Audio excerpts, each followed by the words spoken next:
Mungu awabariki wote. On peut se lever. Tunaweza simama. Lisons Apocalypse 3. Tusome katika Ufunuo sura ya 3. Versets 21 à 22. Mstari wake wa 21 hadi 22. Au nom du Seigneur Jésus-Christ. Tusome mjina la Bwana Yesu Kristo. Celui qui vaincra, je lui donnerai de s'asseoir avec moi sur mon trône. Comme moi aussi j'ai vaincu et je me suis assis avec mon Père sur son trône. Que celui qui a des oreilles écoute ce que l'Esprit dit aux assemblées. Amen. Amen. Yeye ashindaye nitampa kuketi pamoja nami katika kiti changu cha enzi, kama na mimi nilivyoshinda nikaketi pamoja na Baba yangu katika kiti chake cha enzi. Yeye aliye na sikio na alisikie neno hili ambalo Roho ayaambia makanisa. Amen. Amen. Allons dans 1 Pierre 4. Twende katika waraka wa kwanza wa Petro sura yake ya 4. Verset 12 à 16. Mstari wake wa 12 hadi 16.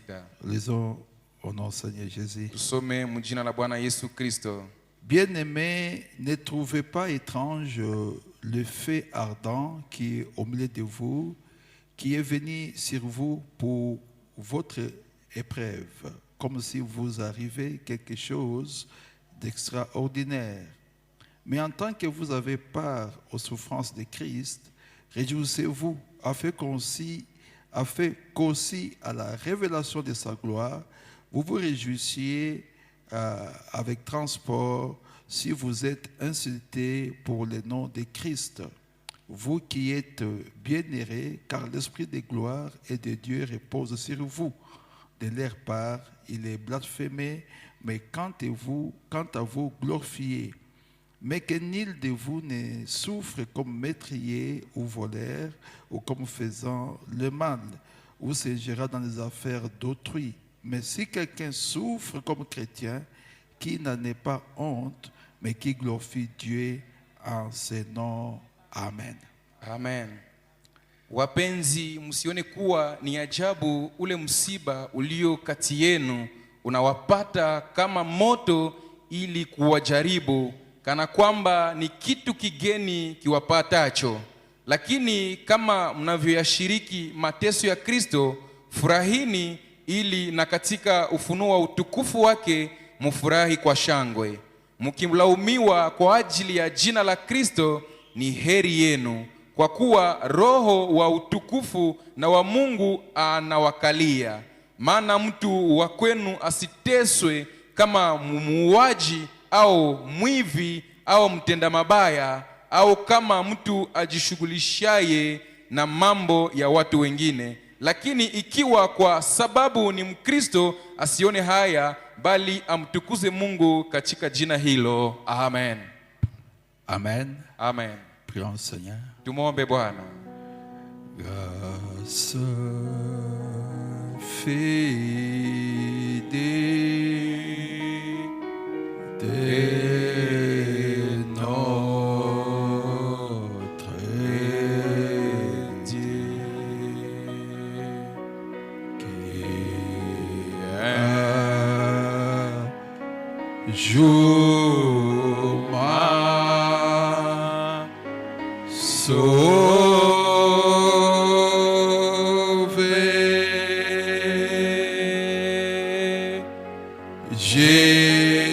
J'étais perdu et délié, s'allié. Quand tu m'as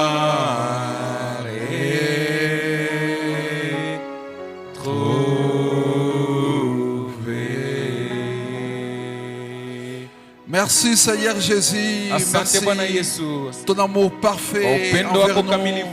Cette protection, Upendo Seigneur, wako ni depuis ukingo, le Bwana. mercredi Nous avons quitté ce lieu. Tulisikia Voici kiatu ce kutoka hapa. vendredi. Tu Asante nous ramènes siku ya tano. vivants en bonne santé. Tuko hai na afya C'est njema. une grâce qui vient de toi. Ni neema ambayo Voilà inatoka kwako. pourquoi nous disons merci Ndio maana Seigneur. tunasema asante Bwana. Oh, béni sois-tu Père pour Oh toute Baba, l'éternité. ubarikiwe.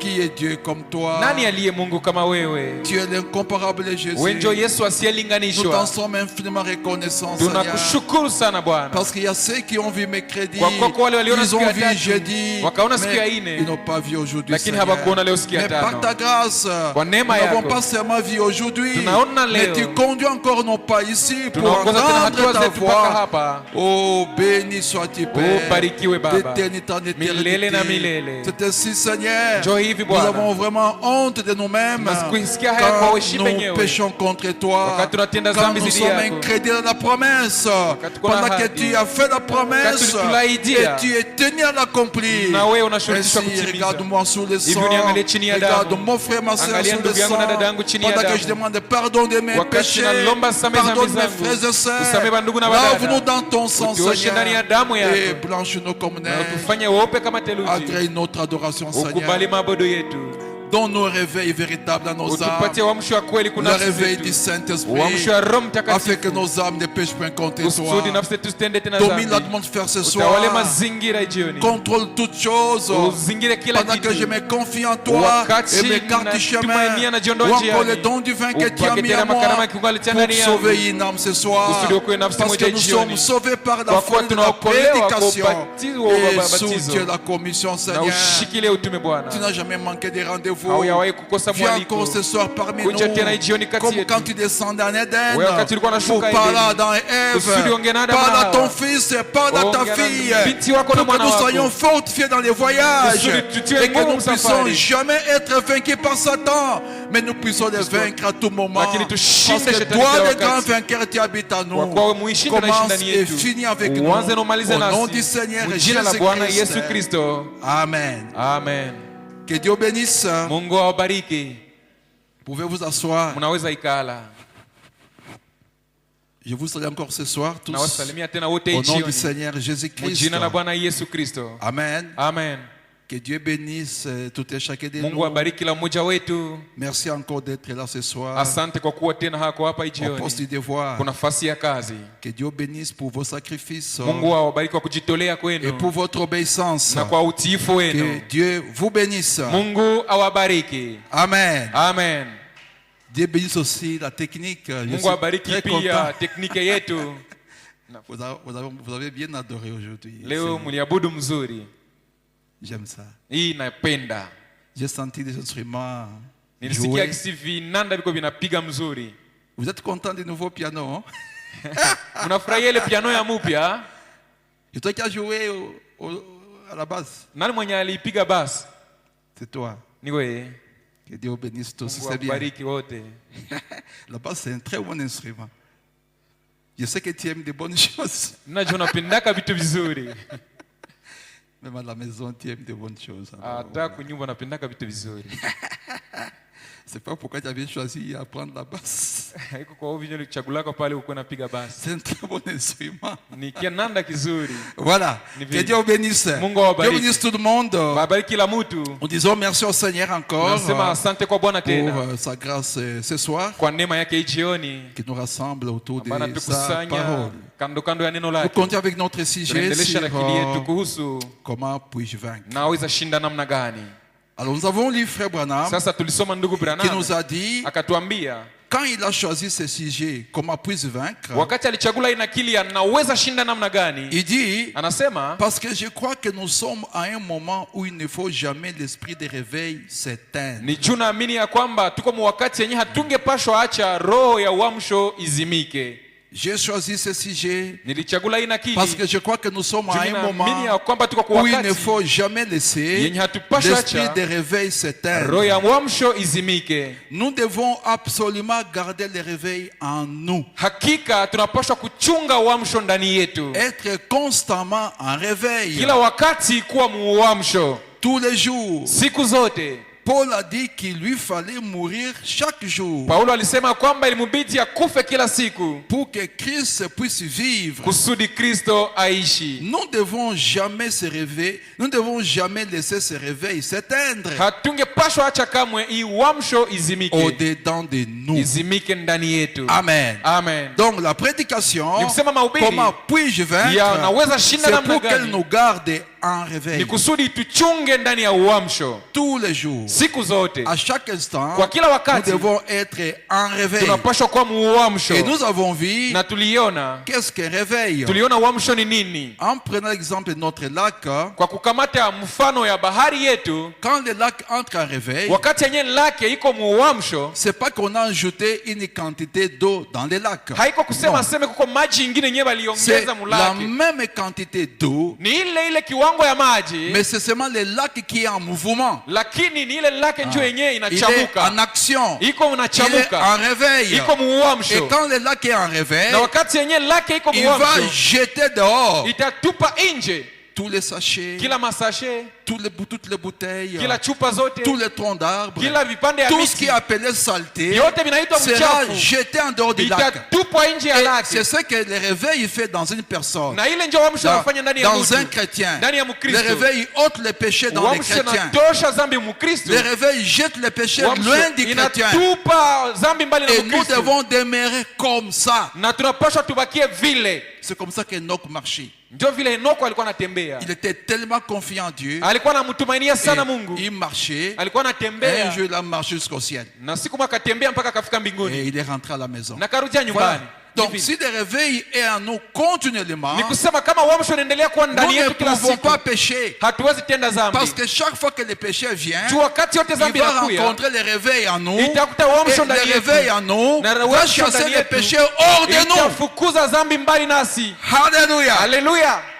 Voilà. Ni vile. C'est ce que Frère Branham dit. Njo kenye na Biblia nami anasema. C'est comme ça que les chrétiens doivent être. Njo vile Bakristo wanapaswa kuwa. Donc, si tu veux vaincre, Ni kusema kama unapenda shinda, il faut avoir le réveil en toi. inabidi kuwa na uamsho ndani yako. C'est la raison pour laquelle nous prêchons. Njo sababu inatuma tunahubiri. Nous devons demeurer pire de l'intérieur, Tunapaswa kuwa wasafi mundani. assoiffés toujours et affamés de Dieu. Kila wakati tuko na kiu na njaa ya Mungu. Nettoyant nos cœurs, Tukiosha mioyo yetu, nettoyant nos lampes chaque jour, tukisafisha tala zetu kila siku, mourant nos péchés chaque jour. tukikufa ndani ya dhambi zetu kila siku, Comme Paul l'a dit, kama vile Paulo je alisema, meurs chaque jour na kufa kila siku pour que Christ vive. kusudi Kristo Et aishi. ça doit être le principe de tout chrétien. Na inapaswa kuwa njo kanuni ya kila Je Mkristo, meurs chaque jour na kufa kila pour siku que Christ vive. kusudi Kristo Et aishi. pour que tu meurs chaque jour, Na kusudi ukufe kila il te faut siku, le réveil. inakubidi uamsho. Donc tu seras toujours en action. Ni kusema kila siku utakuwa Ton kama âme sera unachamuka. toujours en mouvement. Kila siku nafsi yako itakuwa Chaque inachamuka. fois qu'un péché veut entrer, Wakati dhambi il va le inataingia, chasser dehors. utaifukuza nje. Oh, quelle vie merveilleuse. Oh, ni maisha gani ya ajabu. Dieu bénisse. Mungu awabariki. Donc dans Apocalypse chapitre 3, Ni kusema katika Ufunuo sura yake ya 3, là nous avons lu, pale kwenye tulisoma, celui qui vaincra, yule ambaye atashinda je le ferai asseoir avec moi dans mon trône, ataikala pamoja nami mwenzi yangu, comme j'ai vaincu kama vile nami et me nilishinda suis assis avec na mon Père nikaketi pamoja na baba yangu dans son trône.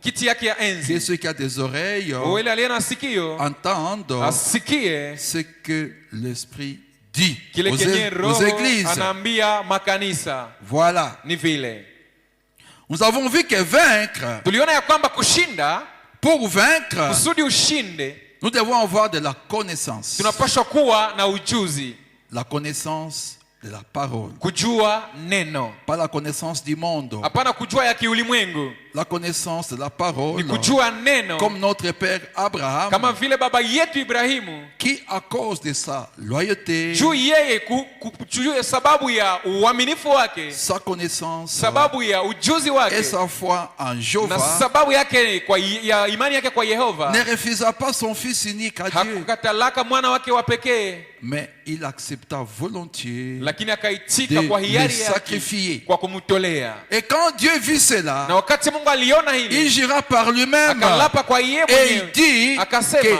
ta ya postérité kwamba uzao wako possédera itamiliki les portes de l'ennemi. malango ya Donc, adui yake. peu importe la porte, Ni kusema haijalishi mlango gani, Dieu a déjà juré par lui-même Mungu alishalapa kwa yeye qu'à peke cause na juu de ya la loyauté, ya de uaminifu, la connaissance, ya ujuzi, de la foi na d'Abraham imani ya Ibrahimu en Jéhovah, ndani ya Yehova, sa postérité uzao wake possédera itamiliki les portes de l'ennemi. malango ya adui yake. Cette promesse est valable pour toutes les Na portes. ile ahadi inatumika kwa kila mlango yote. Donc vous devez savoir ça. Mkisema Nous mnapaswa kujua devons hili, savoir ça. tunapaswa Que jua hili c'est une promesse ya kwamba ni ahadi faite par Dieu ambapo Mungu lui-même alitupatia yeye sous peke serment. kwa kilapo. Il n'y aura pas une seule porte Hakutakuwa mlango qui va moja nous résister. yenye itatupinga, Parce que Dieu l'a dit. juu Mungu aliisema. Pourquoi Abraham posta les portes de l'ennemi? Juu ya nini Ibrahimu akamiliki malango ya adui? C'est parce qu'il avait d'abord vaincu toute incrédulité, Ni juu alishindaka kwanza kutokuamini yote, tout doute. kila shaka yote, Le fait de penser, par exemple, ile wazo kwa kuwaza. Kwa je suis mfano, avancé en âge, nilishasonga mumiaka ma femme aussi na mke wangu a pia dépassé la ménopause, naye ashatambuka à umri wa tel point kuzala, qu'avoir un enfant hatuwezi serait kupata tena mwana kwa kuwa impossible. haiwezekani. Si j'offre Isaac, Nikitolea Isaka, je n'aurai plus notre enfant. kumbe sitapata mwingine mtoto. Abraham avait vaincu cela Ibrahimu alishindaka ile mawazo, parce qu'il connaissait juu alikuwa anajua que Isaac, ya kwamba Isaka je l'ai reçu nilimupokea comme venant des morts. kama vile mwanatoka kati ya wafu. Si je le tue, Kama mimi namuua, Dieu est capable Mungu iko na de uwezo le ya ressusciter. kumfufula tena. Et nous avons vu que là, sur la Tuliona ya kwamba montagne, kama yule kumulima, Abraham Ibrahimu avait vu la mort, alionaka kifo, la résurrection, Ufufuko. non, l'ensevelissement, pardon, alionaka et kifo, la maziko résurrection. na ufufuko. Quand il voulait tuer son fils Wakati Isaac, alikaa kumuua il a mtoto eu la wake, vision, il a eu la akapata ono, révélation, akapata ufunuo, il a vu la mort, akaona il kifo, a vu l'ensevelissement, akaona et maziko il a vu la résurrection. na akaona ufufuko. Et en voyant la chose, Na wakati alipoona ile kitu, il a dit, akasema j'ai offert cela à mon propre fils. ile nilitoa kwa mwana wangu wa pekee. Et grâce à cette révélation qu'il avait vue, Na kupitia ile ufunuo yenyewe nous alionaka, avons vu que cela est allé rencontrer un autre qui avait aussi vu la tuliona résurrection. kwamba ile enda kutana na mwingine mwenyewe naye alionaka ufufuko, C'était Job, alikuwa ni Ayubu, n'est-ce pas? si ni vile? Et voilà pourquoi Abraham Na ndio maana Ibrahimu avait refusé akakatala qu'on lui donne gratuitement les champs de Macpéla. basi mupatie ile shamba Makpela kwa bure. Il a dit non, non, non, non, Akasema hapana, je vais acheter. ndauza. Parce qu'il dit, Juu anasema quelqu'un d'autre, mtu mwingine, cette portion de terre, hii shamba si vous la donnez gratuitement, mkilipatia hiyo bure, il pourrait être vendu à quelqu'un d'autre. inaweza kuwa uzishiwa kwa mtu mwingine. Parce qu'Abraham avait la connaissance. Juu Ibrahimu alikuwa na ujuzi Et il avait la révélation. na alikuwa na ufunuo Il était loyal. Alikuwa Il mwaminifu, avait la connaissance alikuwa en na Jéhovah ujuzi ya et neno, la foi en Jéhovah. na alikuwa na imani kwa Voilà pourquoi Yehova. il n'a pas refusé Ndio maana de donner hakukatala Isaac. kutolea Isaka, Il a vaincu. akashinda. Si Abraham est arrivé à posséder les portes de l'ennemi, Kama Ibrahimu alifikia kumiliki c'est malango ya parce adui, qu'il avait d'abord vaincu. ni juu alishindaka kwanza. Comment il a vaincu? Alishinda namna gani? Nous avons vu qu'Abraham Tuliona kwamba Ibrahimu n'avait pas commencé par avoir la connaissance. hakuanzia Non, kupata ile ujuzi. Hapana, non, non. hapana. Dieu a appelé Abraham. Mungu alimuitaka Il a Ibrahimu, quitté son pays akamwambia toka mwinchi yako en Chaldée, kule Kaldayo, dans la ville d'Ur, katika mji wa et Uria, va dans un pays na uende où muinchi je te montrerai. kwenye nda kuonesha. Abraham avait foi en Dieu. Abrahamu alikuwa na Abraham est mwamini parti. Mungu, akatoka. Et qu'est-ce que Dieu a fait? Na Mungu Nous avons alifanya vu nini? dans Genèse, je crois, 17. Na mimi tuliona Si katika je ne Mwanzo me trompe 17 pas, kama sijidanganye, Dieu a circoncis Abraham. Mungu akamtahiri Ibrahimu. Ça, c'est très important. Ile ni ya muhimu sana, La circoncision. kutahiriwa. Dieu a d'abord circoncis Abraham. Mungu alimtahiri kwanza Ibrahimu, Et la circoncision, na kutahiriwa c'est le type du Saint-Esprit. ile ni mfano ya Roho Mtakatifu. Il a circoncis Abraham. Akamtahiri Ibrahimu. La circoncision, c'est Kutahiriwa dans Genèse 17. katika Mwanzo 17. Nous avons vu que Isaac, Tuliona kwamba il est Isaka né dans Genèse 21. alizaliwa katika Mwanzo 21. Donc, avant que Abraham aille sacrifier Isaac, ni kusema mbele Ibrahimu aende kumtolea Isaka, avant qu'Abraham ait la connaissance que Dieu va le ressusciter, mbele Ibrahimu apate ufunuo kwamba Mungu atamfufula, il était d'abord circoncis. alikuwa alishatahiriwa kwanza. Et la circoncision, Na kutahiriwa aujourd'hui, leo c'est le baptême du ni Saint-Esprit. ubatizo ya Roho C'est Mtakatifu. quand vous avez le Saint-Esprit en Wakati uko na vous, Roho il Mtakatifu vous donnera la connaissance. atakupatia Il ne ujuzi. faut pas commencer par la connaissance. Hapana kuanzia Non. kuujuzi, hapana. Il ne faut jamais commencer par la connaissance. Usianziake kamwe kuujuzi. Nous avons lu même dans Jean 6, non? Tulisoma hata mu Yohana 6 Au verset 69. uacha aya yake makumi Lorsque sita. Jésus a dit aux disciples, Wakati Yesu aliambia wanafunzi, et vous n'allez pas, na nyie hamutaenda, vous ne partez pas. na nyie hamutaenda. Alors Pierre lui a dit, Sasa Petro akamwambia, à qui irions-nous encore? tutaenda tena kwa nani? Et nous avons crié Tuliamini et nous avons connu na tukajua que Dieu est le Christ, ya kwamba wewe ndio le Kristo, Saint de Dieu. ule mtakatifu wa Donc il faut Mungu. d'abord commencer par croire. Ni kusema ni kuanzia kwanza Parce kuamini. que quand vous croyez, Juu wakati vous avez le unaamini, Saint-Esprit, uko il na vous donne la foi. Roho Mtakatifu anakupatia imani. C'est là que nous avons dessiné la stature d'un homme parfait, Pale ndio kwenye tulichapa kimo ya mtu mkamilifu qui a cette étape. yenye iko na viwango 7. Quand vous avez la foi, Wakati yenye uko na imani, vous avez la foi premièrement parce que ya kwanza uko na imani vous êtes circoncis, juu umetahiriwa.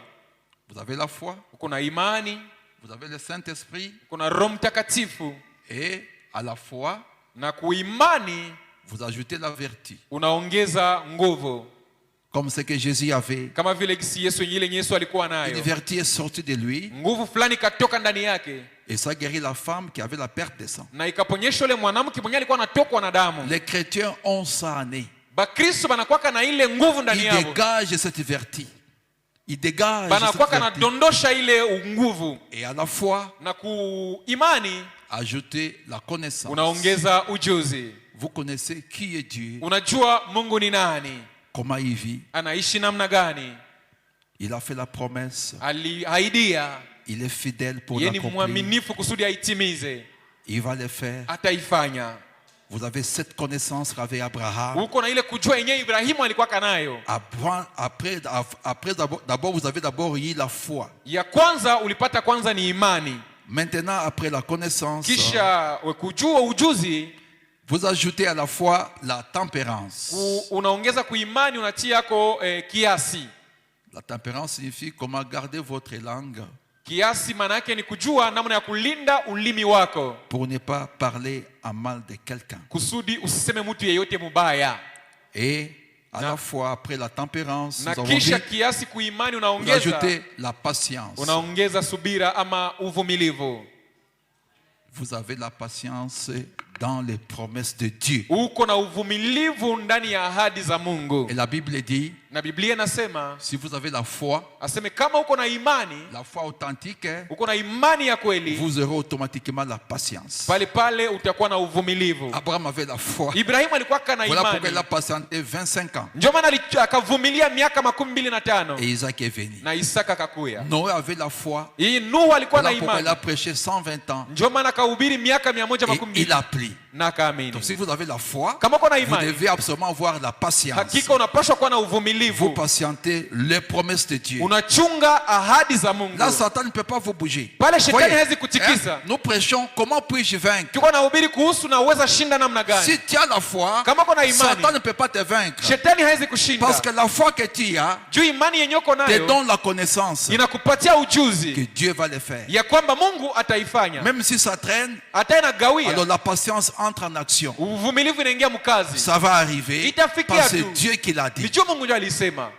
Et après, Na kisha après la patience, uvumilivu c'est la piété. ni utaua. La piété, c'est être comme Dieu. Utaua ni kusema kuwa kama Mungu. Il a dit lui-même, soyez parfaits, Alisema peke muwe comme wakamilifu votre Père céleste est parfait. kama baba yenu aliye mbinguni alikuwa ni Voilà. mkamilifu. Un chrétien aspire à la perfection. Ni kusema Mkristo anakuwa anatarajia kuwa mkamilifu, Et on ne peut pas être parfait en dehors de la parole. na hawezi kuwa mkamilifu nje ya neno. C'est la parole qui nous rend parfaits. Ni neno ndio linatukamilisha. Et après la piété, Na kisha utaua, il y a l'affection fraternelle. uko upendo wa kindugu.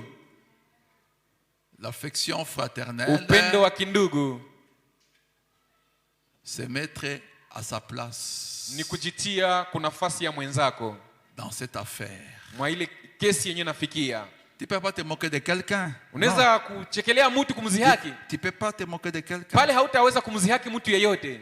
L'affection fraternelle. Katika upendo wa Comme on a kindugu, dit, quand nous arrivons à l'affection fraternelle, ndugu Branham anasema wakati yenyewe tunafikia mettez-vous à sa place aseme ujitie kuna nafasi yake dans cette affaire. kuhusu hii kesi, Et c'est ça la pierre de notre âge. na ile njo lijiwe ya hii kizazi Dans yetu. l'âge de Laodicée, Kizazi ya notre Laodikia. pierre, c'est l'affection fraternelle. Jiwe letu ni upendo wa kindugu. Voilà pourquoi nous aimons les uns les autres. Ndio maana tunapendanaka wamoja na Si wengine. quelqu'un a un problème, Kama mtu yeyote kuna tu shida, fais de ça ton problème. unaifanya na kwa shida Tu yako, manifestes de l'amour. unaonesha upendo. Frère me dit, Na Biblia anasema Dieu guérit par amour, Mungu anaponyeshaka kwa upendo, Dieu guérit par la compréhension, Mungu anaponyeshaka kwa kuelewa, Dieu guérit par la médecine, Mungu anaponyeshaka kupitia dawa, Dieu guérit par la guérison divine. na Mungu anaponyeshaka kupitia C'est uponyaji wa Dieu qui kiungu. guérit. Ni Mungu Si akiponyesha. quelqu'un est malade, Kama mtu ni que vous mgonjwa, lui manifestez un peu d'amour, unamuonesha tu upendo kidogo, le guérir. itamuponyesha. Est-ce que vous le croyez? Je, Parce que mnaiamini? Dieu qui l'a dit. Juu ni Mungu ndio aliisema.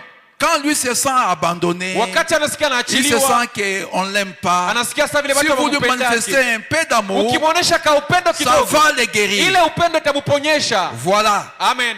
Ndio vile. Quand vous avez tout ça, Wakati alors yuko na hivi vyote, vous demeurez vainqueur. pale unabakia mshindi. Parce que chaque fois qu'un combat Juu viendra, wakati yote shida il y a itakuja, une vertu qui va sortir kuko nguvu yenyewe pour itatoka attaquer Satan. kusudi upiganishe Ce shetani. sont les 7 vertus. Njoo hizi nguvu saba.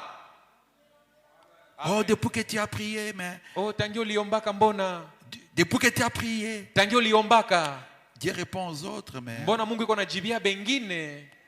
toi, il ne te répond pas. Lakini wewe inaonekana Mungu hakujibie. Satan ne peut jamais te dire que Dieu ne répond pas. Non, non, non, Shetani non. hawezi kuambia sema Mungu ajibu yake, hapana. Satan est intelligent. Shetani anakuwa na akili. C'est comme ça que si un mensonge est tout noir, Njoo vile kama bongo yote ni ya mweusi, personne ne va le croire. hakuna mtu ataiamini. Pour croire à un mensonge, Juu ni kusudi mtu aamini il bongo, doit avoir un peu de vérité. mnapaswa kwa kweli kidogo.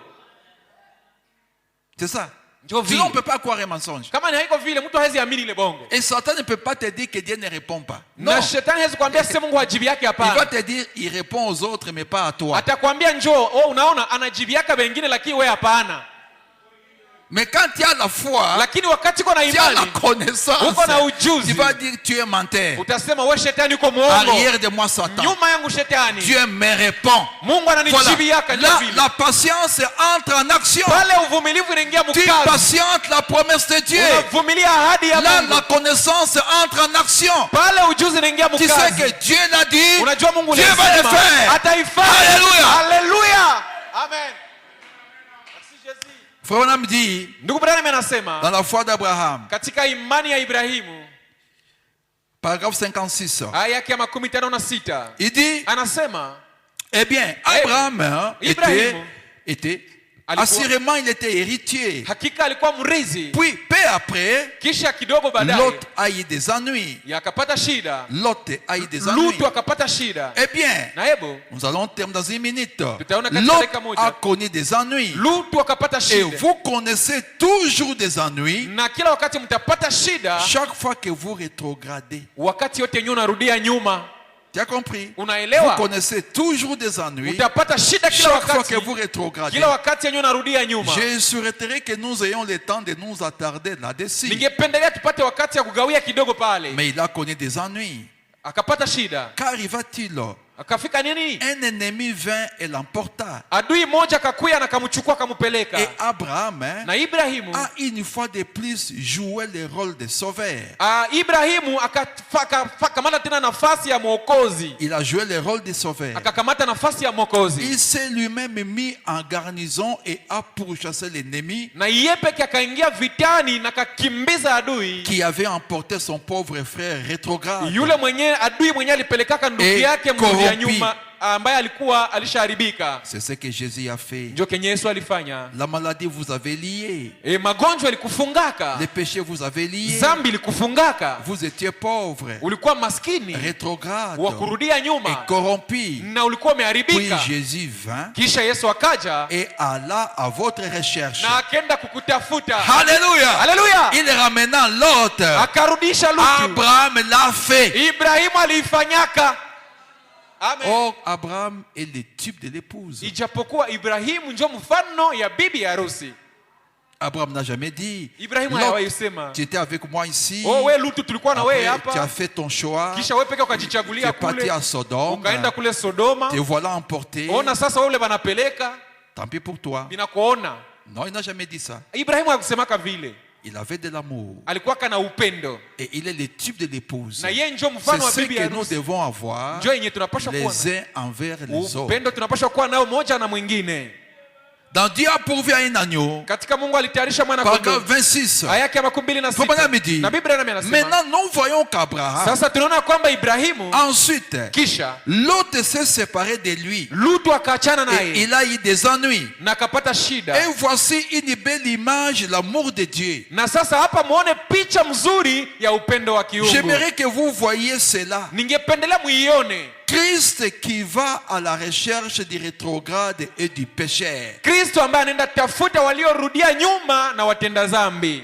Des rois et des ennemis sont venus et ont emporté la femme de Lot. Wafalme wakaja na wadui wakachukua wakapeleka mke wa Lutu. Ils ont emporté les rois de Sodome et sont partis. Wakaenda na mfalme wa Sodoma na wakaenda naye. Et Abraham, Na kisha dès qu'il Ibrahimu a appris que son neveu Lot avait été pris par l'ennemi, alipopata habari ya kwamba mwipo wake Lutu alipelekwa na adui, considérez cela, muije mnaikamata ile. Abraham a rassemblé tous ses serviteurs. Ibrahimu akakusanya Et batumishi yake il a bote, poursuivi l'ennemi. akamfuatilia adui Il l'a capturé na akamubana et il a ramené Lot. na akarudisha Lutu. Écoutez, Usikilize, quelle image de nous, la race déchue d'Adam. ni picha gani yetu sisi ukoo wa Adamu ambao ulianguka. L'ennemi nous avait capturés. Adui alikuwa Et ametuchukua Dieu le Père na Mungu a Baba rassemblé l'armée des cieux. akakusanya Alléluia. jeshi la mbinguni, Et haleluya, a poursuivi le diable na akamfuatilia shetani jusqu'à ce qu'il a vaincu. mpaka Et akamshinda nous a ramenés na sains et saufs. akaturudisha bila takataka yoyote. Quelle image du salut. Oh, ni picha gani ya wokovu! Amen, haleluya, Très important. ni ya muhimu sana. Quelque part, Frère Branham me dit, Fasi fulani na Biblia nami anasema, souviens-toi kumbuka que Dieu t'avait aimé ya kwamba Mungu alikupendaka quand tu étais un pécheur. wakati yenyewe ulikuwa ungali mtenda zambi. Il ne faut pas haïr quelqu'un. Hapana kuchukia Il mtu, ne faut pas haïr les pécheurs. hapana kuchukia mtenda zambi, Il faut hapana. haïr les péchés. Inabidi kuchukia njoo zambi. Parce que toi aussi, Juu na Dieu wewe t'avait aimé Mungu alikupendaka quand il n'était pas aimable. wakati yenyewe hukukuwa wa kupendewa, Quand tu péchais contre lui, wakati ulikuwa Mais- unamtendea zambi, lui t'avait aimé. lakini akakupenda. Amen. N'est-ce pas? Je sivyo? C'est ça que nous devons être. Ndio vile tunapaswa kuwa Comme Abraham. kama Aller Ibrahimu, à la recherche kwenda kutafuta des rétrogrades, waliorudia des nyuma, frères et sœurs wandugu na qui wadada ont rétrogradé waliorudia nyuma, pour les ramener à Christ. kusudi tuwarudishe kwa Comme Kristo, Abraham kama vile a Ibrahimu ramené Lot. alirudisha Lutu. Nous sommes dans l'âge de l'amour fraternel. Ile ni picha mzuri ya upendo wa Nous kiungu. sommes dans l'âge Tuko de mkizazi l'amour fraternel. ya upendo wa Nous kiungu. devons nous aimer les uns les autres. Tunapaswa pendana wamoja na Se wengine, mettre à sa place kujitia kuna nafasi yake dans cette affaire. mwa hii kesi yenye iko Avant ndani. de condamner quelqu'un, Bali ya kuhukumu mtu, rassurez-vous, ujihakikishie qu'est-ce qu'il a fait? alifanya nini. Amen. Amen. Ça va nous ôter tout ce qui est péché. Itatutoshia vyote vya vinahusu zambi Ça va nous rapprocher davantage de Dieu. na itatukaribisha zaidi na Mungu. Voilà pourquoi nous devons demeurer dans les réveils. Ndio maana tunapaswa tudumu muuamsho. Quand Abraham allait chercher Lot, Wakati yenye Ibrahimu aliendaka kumtafuta Lutu, Branham dit, na Biblia nami dans anasema Hébreux chapitre 7, katika Waebrania sura ya 7 première partie, sehemu yake ya paragraphe kwanza 75, aya yake ya 75, il dit, anasema, Maintenant, sasa j'aimerais que vous remarquiez ceci. ningependelea muone mzuri hii. Abraham dit, Ibrahimu je akasema, ne prendrai pas un fil ni un cordon de soulier. sitakamata hata kamba yoyote hata ya viatu. Il n'a pas livré cette guerre pour gagner beaucoup d'argent. Yeye hakufanyaka ile vita kusudi awine pesa nyingi. Les vraies batailles ne se font pas avec des motifs égoïstes.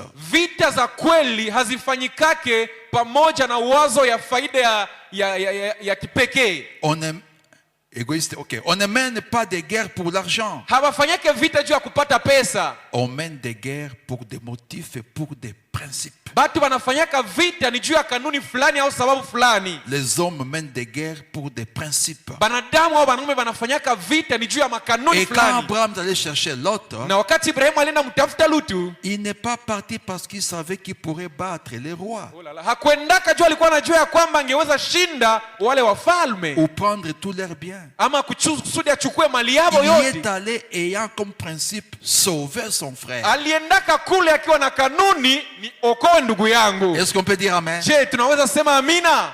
Oui, Abraham est le type de l'épouse. Ndiyo, Ibrahimu ndio C'est ça mfano wa qui bibi doit harusi. nous caractériser. Ile ndio Parce inapaswa kuwa que tabia nous avons yetu. de l'amour en nous. Tuko na upendo ndani yetu. L'amour de Christ Upendo ya pour Kristo. sauver les pécheurs. Kusudi tuokoe watenda dhambi. Comment puis-je vaincre? Naweza shinda namna gani? Maintenant, Sasa toutes les guerres, vita zote comme je l'ai dit, kama vile sinaisema sont menées pour des principes. zinapiganiwaka ni juu ya kanuni fulani. Alors, Sasa si vous avez une petite guerre dans l'église, kama mko na kavita kadogo mkanisa, il faut que ça soit pour un principe juste. inabidi kwa vita yenyewe mko mnafanya juu ya kanuni iliyo haki. Vous devez combattre pour la chose correcte. Mnapaswa mpiganie kitu kizuri. Et chaque membre de l'église est censé faire cela. Na kila mwanamemba wa kanisa anapaswa apigane ile vita juu ya vitu vizuri. Ainsi, cet enseignement est pour l'église. Na ndio maana hii mafundisho ni juu ya kanisa. C'est pour cela que nous sommes ici. Ni juu ya ile njoo tuko hapa. C'est pour cela que je me tiens debout ici. Ni ile njoo natuma mimi nasimama C'est hapa. pour cela que la parole de Dieu est là. Na ile njoo natuma neno ya Mungu iko hapo. C'est pour l'église. Ni juu ya kanisa. Amen. Si on peut avoir une guerre entre nous ici, Kama tunaweza kuwa na vita hapa katikati ce yetu, n'est pas pour se combattre les uns les autres. haiko juu ya kupiganishana Mais pamoja na c'est wengine. à cause d'un principe juste. Ni juu ya kanuni iliyo haki. La parole dit ça Neno inasema et hivi nous ne le faisons pas. na hatuifanye. Pourquoi on ne fait pas ce que Frère Branham a dit? Jua nini Voilà. hatufanye vyenye na Biblia C'est na ça alisema. qui doit être la base de nos guerres. Ile njoo inapaswa kuwa msingi ya vita zetu. Le prophète a dit comme ceci. Nabii alisemaka Mais hivi. pourquoi nous ne voyons pas comme ça? Jua nini hatuone Voilà. vinafanyika C'est ce hivi? qui peut être la base d'un principe de la guerre entre nous, Ile au njoo milieu de inapaswa nous. kwa sababu ya kanuni ya vita kati yetu. Mais pas combattre un frère, Lakini hapana pas kupiganisha combattre une ndugu. sœur. Hapana Parce kupiganisha que dada. l'amour de Christ en toi Upendo wa ne Kristo ndani t'amènera yako pas à combattre ton frère ou ta sœur. haitakuleta Jamais. kupiganisha ndugu yako au dada yako kamwe. Jamais. Kamwe. Parce que Dieu ne peut pas se combattre. Juu Mungu hawezi jipiganisha. Comment Dieu en toi va combattre Dieu dans l'autre? Sasa Mungu gani mwenye atakuwa ndani yako apiganishe Mungu mwingine ndani ya ndugu yako? Il doit y avoir quelqu'un qui est faux. Inabidi kati yenu wawili kukuwe mwenyewe wa bongo. C'est ça. Ndio Parce que vile. Dieu ne peut pas se combattre Juu lui-même. Mungu hawezi jipiganisha yeye peke. Jamais. Kamwe. Vous voyez? Mnaona? Comment puis-je vaincre? Na uweza shinda namna Il gani? faut avoir tous ces principes. Inabidi kuwa na hizi kanuni zote. Il faut avoir la foi, Inabidi kuwa na imani, avoir la révélation. kuwa na ufunuo. Quand vous avez la foi Wakati yenyewe kuna qui imani. vous est donnée par le Saint-Esprit, Ile imani ambayo inakupewa na Roho c'est lui Mtakatifu. qui amène toutes ces vertus. Roho Mtakatifu ndio analetea hizi nguvu zote. Personne ne peut fabriquer ça. Hakuna mtu anaweza jitengenezea Si hivi. quelqu'un veut fabriquer ça, Kama mtu anapenda il kujitengenezea, sera un imitateur. atakuwa Il mwigaji. sera comme une poule Atakuwa sawa vile kuku qui se met les plumes d'un canard. yenye naiga na kutia mabawa ya bata. Alors on va le passer au test. Sasa inabidi kuipitisha kwa kipimo. On va l'amener à la Ruzizi. Tutaipeleka kuruzizi kule On chini. va les jeter là-bas. On Tutaitupa va voir. kuruzizi. S'il ne reste pas en train de nager, Kama haibaki yako naogelea, ayant les plumes de ikiwa na canard, manyoya ya il veut bata, rentrer à la rive. inapenda Nous rudia dirons, pembeni, c'est une poule, atasema hii ilikuwa kuku hii. mais qui porte les plumes de canard. Lakini inavala manyoya Parce ya qu'un bata. canard nage. juu bata Quel est inaogeleaka. ce canard qui ne nage pas? Ni bata gani yenye haijui ogelea? Donc c'est un chrétien Ni kusema ni Mkristo qui n'est pas né avec ça en lui, mwenye hakuzaliwa na hizi nguvu ndani qui yake, n'a pas la foi donnée par le hana Saint-Esprit, ile imani yenye Roho qui n'a Mtakatifu pas la anapanaka, vertu, hana qui n'a nguvu, pas la connaissance, hana ujuzi, qui n'a pas la tempérance, hana kiasi, qui n'a pas la patience, hana uvumilivu, qui n'a pas la piété, Hana qui n'a pas utaua, l'affection hana fraternelle, upendo wa mais kindugu. qui imite, lakini konjo naiga ça va tomber. bitaanguka. Il faut que ça soit authentique. Inabidi bikuwe vya kweli vya halisi, Et pour que ça soit authentique, na kusudi ikuwe il faut halisi d'abord avoir le Saint-Esprit. inabidi kuwa kwanza na Roho Voilà, le Mtakatifu. Saint-Esprit est très, très, Ndio très maana Roho important. Mtakatifu ni wa lazima Il est sana, obligatoire de l'avoir. ni shurti kuwa Parce que naye. tu es dans un combat Juko et muvita tu es appelé à vaincre. na unaitwa ushinde. Comment vas-tu vaincre Sasa utashinda namna gani sans le vainqueur? bila mshindi ndani yako? Jésus dit, Yesu celui anasema qui vaincra, yule ambaye atashinda comme moi aussi j'ai vaincu. kama nami Voilà. nilivyoshinda. Donc tu ne peux pas vaincre Ni kusema hawezi sans shinda Christ. bila Kristo. Et Christ Na Kristo est la parole. njo neno, Et pas n'importe quelle parole. Na haiko na La haizuru parole neno de gani? votre jour. neno ya siku yako, Le message de notre temps ujumbe ya wakati que yetu Frère Branham a prêché. yenye na Biblia C'est nani là que alihubiri. nous avons la victoire. Pale ndio tuko na En ushindi. dehors de ce message, Nje ya hii on ne ujumbe peut pas avoir la victoire. hatuwezi kuwa na ushindi, En aucun cas. haiwezekani. Tu comprends? Je, unaelewa? C'est là que tu peux comprendre pourquoi les épreuves. Pale ndio unaweza elewa juu ya nini majaribu inafikia, Pourquoi les épreuves? juu ya nini majaribu inakuwaka. C'est comme Pierre le dit, non? Si kama vile Petro anasema, On a lu ça. tuliisoma. Mais si quelqu'un souffre comme chrétien, Lakini kama mtu anasumbuka kama vile Mkristo, qu'il n'en ait point honte. asisikilie haya, Et que plutôt il glorifie Dieu à cause de ses noms. lakini amtukuze Mungu juu ya vile vinamfikia. Si tu es chrétien, Kama kwa Mkristo, quand tu as des épreuves, wakati kuna tu ne majaribu, peux jamais maudire Dieu. usilani kama Mungu, Parce que tu as la révélation. juu uko na ufunuo, Tu as la parole avec toi. uko na neno na Et tu wewe. sais que les épreuves, Na unajua kwa c'est majaribu, Dieu qui me donne d'occasion ni Mungu ndio ananipatia pour fursa remporter des ya victoires. kupeleka ushindi. Tu es appelé à vaincre. Unaitwa kushinda, Tu es appelé à t'asseoir dans le trône avec Jésus. unaitwa kuikala mkiti ya enzi na Yesu. Tu vas aller sans vaincre. Utashinda, utaenda kwa bila kushinda, Et tu vas vaincre sans combat. na utashinda sasa bila vita?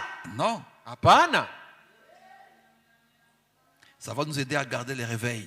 Ile itatusaidia kulinda uamsho ndani yetu, À ne jamais douter, tusisheki yake kamwe ni être découragé. ama kufadhaishwa, Pour laisser Satan nous attaquer. kusudi tuache shetani atushambulie. Parce que lui, quand il vient comme ça, Juu yeye wakati anakuya vile il attaque dans la pensée. anaanziaka anashambulia kichwa. Tu vois, toi, Unaona we Dieu ne te répond pas. Mungu akujibi yake. Tu vois l'autre là. Unaona ule mwingine, Lui, Dieu le répond. ye Mungu anamjibiaka ule, Et tu commences à penser. na unaanza Tu commences à waza, réfléchir. unaanza fikiria, Il affaiblit ta foi. wengine anazofisha imani yako Et il va t'avoir. na atakupata, Et là, tu n'auras jamais de victoire. na pale hautakuwa kamwe na ushindi Jamais. kamwe. Voilà pourquoi Njo nous kwa devons maana savoir tunapasha jua comment puis-je vaincre. tunaweza shinda namna gani. Pourquoi nous avons des épreuves? Jua nini tupate majaribu, Comment puis-je vaincre? naweza shinda namna gani? La Bible nous dit que celui qui vaincra, Biblia inatuambia kwamba yule ambaye atashinda, et on ne peut pas vaincre sans combat. na hatuwezi shinda bila kupata mapigano. Lisons jour de victoire, Tusome katika siku ya ushindi, paragraphe 103. aya yake ya 103. Quand tout semble mal tourné, Wakati vitu yote vinaonekana vinaendeka mubaya, Dieu vous donne une épreuve. Mungu anakupatia jaribu, Il a confiance à vous. anakutumainia. Vous écoutez bien? Mnasikia mzuri? Je reprends. Narudilia. Quand tout semble mal tourné, Wakati unaona vitu yote vinaendeka mubaya, Dieu vous donne une épreuve. Mungu anakupatia jaribu, Il a confiance à vous. anakutumainia. Il n'a pas à vous dorloter. Yeye hana cha kukubembeleza. Vous n'êtes pas une plante de serre, Wewe si mmea wa mchanganyiko, un hybride. wewe si mbegu wa mchanganyiko, Vous êtes un vrai chrétien. uko Mkristo wa kweli. Dieu vous soumet à un test Mungu anakutia mbele ya kipimo pour voir ce que vous ferez à ce sujet. kusudi akuone utafanya nini kuhusu ile jaribu. Amen. Amen. Dieu vous soumet à un test Mungu anakupitisha kukipimo pour voir kusudi aone ce que vous ferez kenye utafanya à ce sujet. kuhusu ile jaribu. Comme nous avons dit, Pierre nous dit, Kama vile tulisoma Petro Bien-aimé, anatuambia, wapendwa, ne soyez pas surpris msishangaze comme d'une chose étrange kama vile ni kitu ya kigenyi qui vous arrive. yenye nakufikia De la fournaise qui est au milieu de vous pour vous éprouver. kuhusu ile tanuru yenye iko kati yenu kusudi iwajaribu. La fournaise d'épreuve. Manake ile ni tanuru ya majaribu. Frère Branham le dit. Na Biblia nami anaisema, C'est pas étonnant que Pierre ait dit, haiku ya kushangaza kuona Petro alisema, paragraphe 104, ile ni aya yake ya 104 jour V, jour victoire, katika ile mahubiri siku ve siku ya ushindi à 106. mpaka Ce n'est 106. pas étonnant que Pierre ait dit, Haiku ya kushangaza kuona Petro alisema, cette fournaise des épreuves, aseme hii tanuru ya majaribu. elle est chaude donc. Manake ni moto. Cette fournaise des épreuves. Hii tanuru ya moto ya majaribu. Eh bien, Hebu regardez-les comme un sujet de joie. nyie ile jaribu uiangalie saa vile ni jambo ya shuku ya furaha. Elle est chaude. Ni ya joto C'est ndio, une fournaise. juu ni tanuru. Mais regardez-la comme sujet de joie. Lakini uiangalie kama vile ni jambo la shukurani au la furaha. Et Pierre a dit, Na Petro mais si alisema, quelqu'un souffre comme un chrétien, na kama mtu anasumbuka kama vile Mkristo, qui n'en est point honte, asisikilie haya, et que plutôt il glorifie Dieu à cause de ses noms. lakini amshukuru Mungu juu ya ile yenye namufikia. Quelque part, je crois, je n'ai pas prévu ça. Efasi Frère Branham fulani dit, na Biblia nami anasema un chrétien Mkristo signifie difficulté. inamaanisha magumu au shida. Qui a déjà dit ça? Nani alishaka soma ile? Je n'ai pas pensé à ça, je n'ai pas prévu ça. Sikuifikiria, sikuiandaa leo. Rappelez-moi, je vais chercher ça. Unikumbushe Papa Jerome ndakuwa kuitafuta. Un chrétien signifie difficulté. Mkristo maana yake ni shida. Il faut connaître tout ça. Inabidi kujua vile Si tu ne vyote. connais pas tout ça, Kama haujua vile tu vas vyote, penser que Dieu ne t'aime pas. wote wazee Mungu akupendake. Hapana. Je vais chercher ça, je vais trouver. Ndatafuta ndaipata. Par la grâce de Dieu. Un chrétien signifie difficulté. Mkristo maana yake ni shida. Si tu ne connais pas ça, Kama we haujue vile, Satan va te vaincre. shetani atakushinda. Parce qu'il va te dire, ah, regarde. Juu atakwambia angalia. Tu vas dire, bon, je pense qu'il a raison. Il Bon, n'a pas unasema, raison. ona waza unaonekana sasa vile kuna sheria. Les Hapana. épreuves, hein, Majaribu. cette fournaise d'épreuves, Ita nuru ya majaribu. qu'on la prenne comme sujet de joie pour nous. Tunaiita kama vile ni jambo la furaha kwetu. Prenons-la comme, regardez-les comme un sujet de joie. Tuikamate na tuichukue sawa vile ni jambo la furaha. Elles sont plus précieuses pour vous que l'or. Majaribu kwenu yako na thamani kupita dhahabu. On peut dire amen. Je, tunaweza sema amina? Avec l'or, on peut acheter des véhicules, Ukiwa na dhahabu unaweza uza magari, des maisons, unaweza uza manyumba, même un avion. hata ndege unaweza ununua Avec l'or. wakati kuna dhahabu. Mais les épreuves, hein, Lakini majaribu sont plus que ça. ziko zaidi ya dhahabu. Ça vous rend vainqueur. Hiyo inakufanya kuwa mshindi. Ça vous donne la foi. Inatupatia imani. Mais c'est la vérité. Mbona ni Ok. kweli? Il y a ce que Frère Branham me dit, mais je n'ai pas tous les termes en tête. Sikuiandaa tu na Biblia inaisema fast fulani. Comment est-ce que je l'explique encore? Je n'ai pas tous les termes de Frère Branham. Mais il dit une chose qui ressemble. Anasema Ok, kitu yenye nafanana saa vile, faites le choix. aseme ufanye chaguo. J'explique, hein? Je n'ai Nafasiria. pas tous les termes. Faites le choix Aseme ufanye chaguo. que vous puissiez être malheureux sur la terre, Ama ukwe wa ole kudunia, vous puissiez manger difficilement, ukwe nakula kwa shida, chaque fois malade, kila wakati kwa mgonjwa, et à la fin de la route, na kisha mwisho wa safari vous allez au ciel. unaenda mbinguni. Et l'autre choix, Na chaguo ingine wenyewe unaweza chagua, vous avez tous les dons uko na zawadi zote qui sont dans la Bible, zenye ziko mu Biblia, makarama, vous êtes très heureux, uko mwenye furaha, mwenye et heri, à la fin, na mwishowe vous irez en enfer. unaenda kuzimu. Quel sera votre choix? Sasa utachagua maisha gani mwa zile mbili? Vous voyez, quand on parle avion, Mnasema wakati yenyewe tunasema kuhusu ndege, c'est grand. oh ni ya kabambi. Quand on parle véhicule, Tukisema maison, gari c'est l'argent, c'est la richesse. ni pesa, ni mali. Mais à quoi sert-il à un homme de gagner le monde entier Sasa itamsaidia nini mtu awine ulimwengu yote mzima si personne n'aime? kama anapoteza nafsi yake? Je ne dis pas qu'avoir l'avion c'est un péché. Non. Mimi siseme kama kuwa na pesa ama kuwa na ndege ni dhambi, Ou hapana. avoir un véhicule est un péché. Non, non, non. Au kuwa na gari ni dhambi, Ou hapana. avoir l'argent c'est un péché. Au kuwa na Non, non, pesa non, ni non, dhambi, non. siseme vile. Ayons d'abord le royaume de Dieu en nous. Ya kwanza tukue na ufalme wa Mungu ndani Ayons yetu. d'abord le Saint-Esprit en nous. Tuwe kwanza na Roho Mtakatifu ndani yetu. Même Abraham, notre père, avait beaucoup de biens. Ibrahimu baba yetu alikuwa kana mali mingi. C'est pas un péché d'avoir beaucoup d'argent. Haiko dhambi kuwa na Ou pesa avoir un nyingi. véhicule. Au kuwa na Ou gari. avoir un avion. Au kuwa na Non. ndege, hapana, haiko Mais dhambi. à quoi sert-il Lakini itasaidia d'avoir nini tous ces biens mwanadamu? du monde Kuwa na ile mali yote et ya que ton dunia âme soit perdue? na kisha nafsi yako ipotee. Voilà pourquoi les épreuves, Ndio maana majaribu ils sont plus que les biens du monde. Ziko Ils sont plus que l'or. Majaribu ni ya samani kupita dhahabu. Parce que les épreuves que je vais avoir Juu majaribu zenye vont ndapata m'affermir dans le Seigneur. zitanitia nguvu ndani ya Vont Bwana. m'élever dans la foi. Zitaninua muimani. Je vais vivre par la foi. Ndaishi kwa imani. J'ai le Saint-Esprit en moi Niko na Roho qui me Mtakatifu ndani yangu. confirme.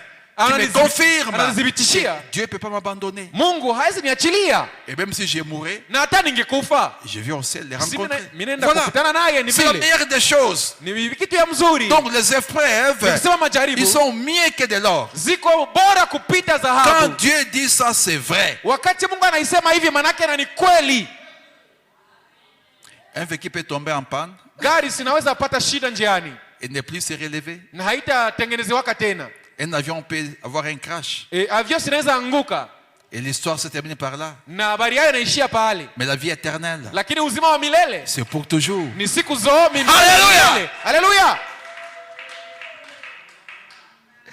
Pierre, ce n'est pas étonnant que Pierre ait dit Haiko ya kushangaza kuona Petro cette alisema fournaise des épreuves. hii tanuru ya majaribu, Eh bien, hebu regardez-les comme un sujet de joie. muiangalie sa vile ni jambo la furaha. Elles sont plus précieuses pour vous que l'or. Na hayo majaribu yako na samani kwenu kupita dhahabu. Souvent nous tergiversons. Mara mingi tunayumbaka. Eh bien, Hebu si seulement, ikingekuwa tu, eh bien, hebu c'est quelque chose que Dieu vous donne à surmonter. ni kitu fulani yenye Mungu anakupatia uishinde. Il sait que vous le ferez. Anajua ya kwamba utaishinda. Il a placé sa confiance en vous. Anatia matumaini Hallelujah! yako ndani yake. Les épreuves, Majaribu c'est quelque chose ni kitu que fulani Dieu vous donne yenye à Mungu surmonter. anakupatia kusudi uishinde. Il sait que vous le ferez. Anajua ya kwamba utaishinda. Il a placé sa confiance en vous. Anatia matumaini yake ndani yako. Abraham a crié Dieu. Ibrahimu akamwamini Mungu. Sans doute, hein, Bila shaka Dieu a dit, Mungu akasema. sans doute qu'il a dit à Satan. Bila shaka Ibrahimu akamwambia shetani. Dieu a dit à Mungu Satan, akamwambia shetani, je peux bien te prouver qu'il m'aime. ndeza kudhibitishia ni kuonesha ya kwamba ananipendaka. Il a dit, Akasema il croit cette promesse anaamini ahadi parce que je lui ai dit cela. ni juu nilimwambia hayo. Alléluia! Haleluya! Satan, Shetani. je peux te prouver qu'Abraham m'aime. Ndeza kudhibitishia kama imani Ibrahimu ananipenda. Il va me donner cet enfant Hata nitolea ule mtoto parce que je l'ai dit. juu nilimwambia. Il amena donc son propre fils au sommet de la montagne. Na hivi basi akapeleka mwana wake ku kilele cha mlima. Il lui lia les mains au dos le Akamu- jour indiqué par Dieu. Akamfungia mikono kumgongo ile siku yenyewe Mungu alibaoneambiaka. Vous voyez? Unaona? C'est Dieu qui a dit à Satan, Ni Mungu yule aliambiaka je shetani, peux te montrer, ndeza kuonesha, te prouver. nikudhibitishie. Voilà, bien dit. Je peux te prouver Naweza kudhibitishia qu'il m'aime. ya kwamba Ibrahimu ananipendaka. Il va me donner cet enfant Atanipatia ule mtoto. parce que je lui ai dit. Ni juu nilimwambia vile. Vous voyez? Unaona? Comment puis-je vaincre? Naweza shinda namna gani? Comment Abraham a fait pour vaincre? Sasa Ibrahimu alifanya nini kusudi ashinde? Il a oublié, il a laissé sacrifice. Akasahabu zabihu. Dis-le comme ça, je vais les frères Branham. Nasoma ndugu. Il a oublié, il a laissé le sacrifice. Akaacha zabihu. Même Isaac lui a posé la question. hata Isaka C'est akamuuliza. ce que frère Branham dit. Ndio kenye nabii Branham anasema. Le petit Isaac, paragraphe 106, hein? Aya yake ya Jour 106, victoire. ile siku vesi siku ya Le ushindi. petit Isaac, hein, Na huyu mdogo a Isaka eu quelques soupçons. akaanza kuwa na mashaka fulani fulani. Soupçon, c'est pas machaka. Akaanza zania vitu fulani fulani. Vous savez, Mnajua? il a dit dans Genèse 22, Akasema katika Mwanzo Il a 12, dit, akasema mon père. baba yangu. Il répondit, mais voici mon fils. Akamjibia mimi huyu mwana wangu. Il a dit, Akasema voici le bois, ona makuni, voici l'autel ona madhabahu et tout. na vyote. Mais où est l'agneau? Sasa mwana kondoo iko wapi? Abraham avait oublié les sacrifices. Ibrahimu alikuwa kana sahabu zabihu. Il a dit que moi et l'enfant, on va les adorer pour on va rentrer. Akabambia kwamba mimi na mtoto tunaenda kumlima kwenda abudu kisha tutarudia. Il oublia les sacrifices. Akasahabu zabihu. Parce qu'il savait que les sacrifices, c'est Isaac lui-même. Alikuwa anajua kwamba zabihu yenyewe anaenda tolea ni ule Isaka mwenyewe. Voici les bois. Aseme ona Voici makuni. l'autel et tout. Mazabahu Mais njoo hii na où est vingine. l'agneau? Sasa mwana kondoo iko wapi? Voyez? Mnaona? Pour l'Holocauste. Kwa ajili ya zabihu. Il commença à se sentir un peu drôle. Sasa akaanza jisikia sawa vile Isaka akaanza jisikia sawa vile kubitu venye haelewi. Qu'est-ce que signifie tout cela? Sasa hii yote inamaanisha nini? Nous avons oublié quelque chose. Tulisahabu kitu fulani. Suivez-moi bien. Munifuate Pour mzuri. qu'Abraham ait la victoire, Kusudi Ibrahimu apate ushindi, il avait oublié quelque chose. alisahabu kitu Il fulani. avait oublié l'agneau. Akasahabu mwana kondoo. Et Isaac Na a Isaka commencé à se sentir un peu drôle. akaanza jisikia anashakia vitu fulani fulani. Qu'est-ce que cela signifie? Akaanza zania vitu fulani. Qu'est-ce que signifie tout cela? Sasa hii yote inamaanisha nini? Nous avons oublié quelque chose. Tulisahabu kitu fulani. Alors frère Branham me dit, Na Biblia anasema ça ne change rien ce que vous pouvez avoir laissé. haibadilishe kitu yoyote kuhusu utaweza kuwa ulisahabu nini. Vous avez laissé la communion avec tout le reste? Uliacha ushirika na vitu vingine vyote Avec tout le reste? pamoja na bengine bote. Eh bien, vous devez avoir vos parties de cartes. Hivi ilikubidi upate sehemu yako ya kucheza makarte. Vous devez faire telle chose. Ilikubidi ufanye kitu fulani. Vous devez boire un peu. Ilikubidi ukunywe kidogo. Vous avez laissé. Lakini vile ukaviacha. Vous n'avez rien laissé. Haukuacha kitu. Allez de l'avant. Uendelee mbele. Obéissez à la parole. Utii neno. Voyez, c'est tout. Uone tu ni njoo basi. Est-ce que quelqu'un a compris? Je, kuko mtu anaelewa?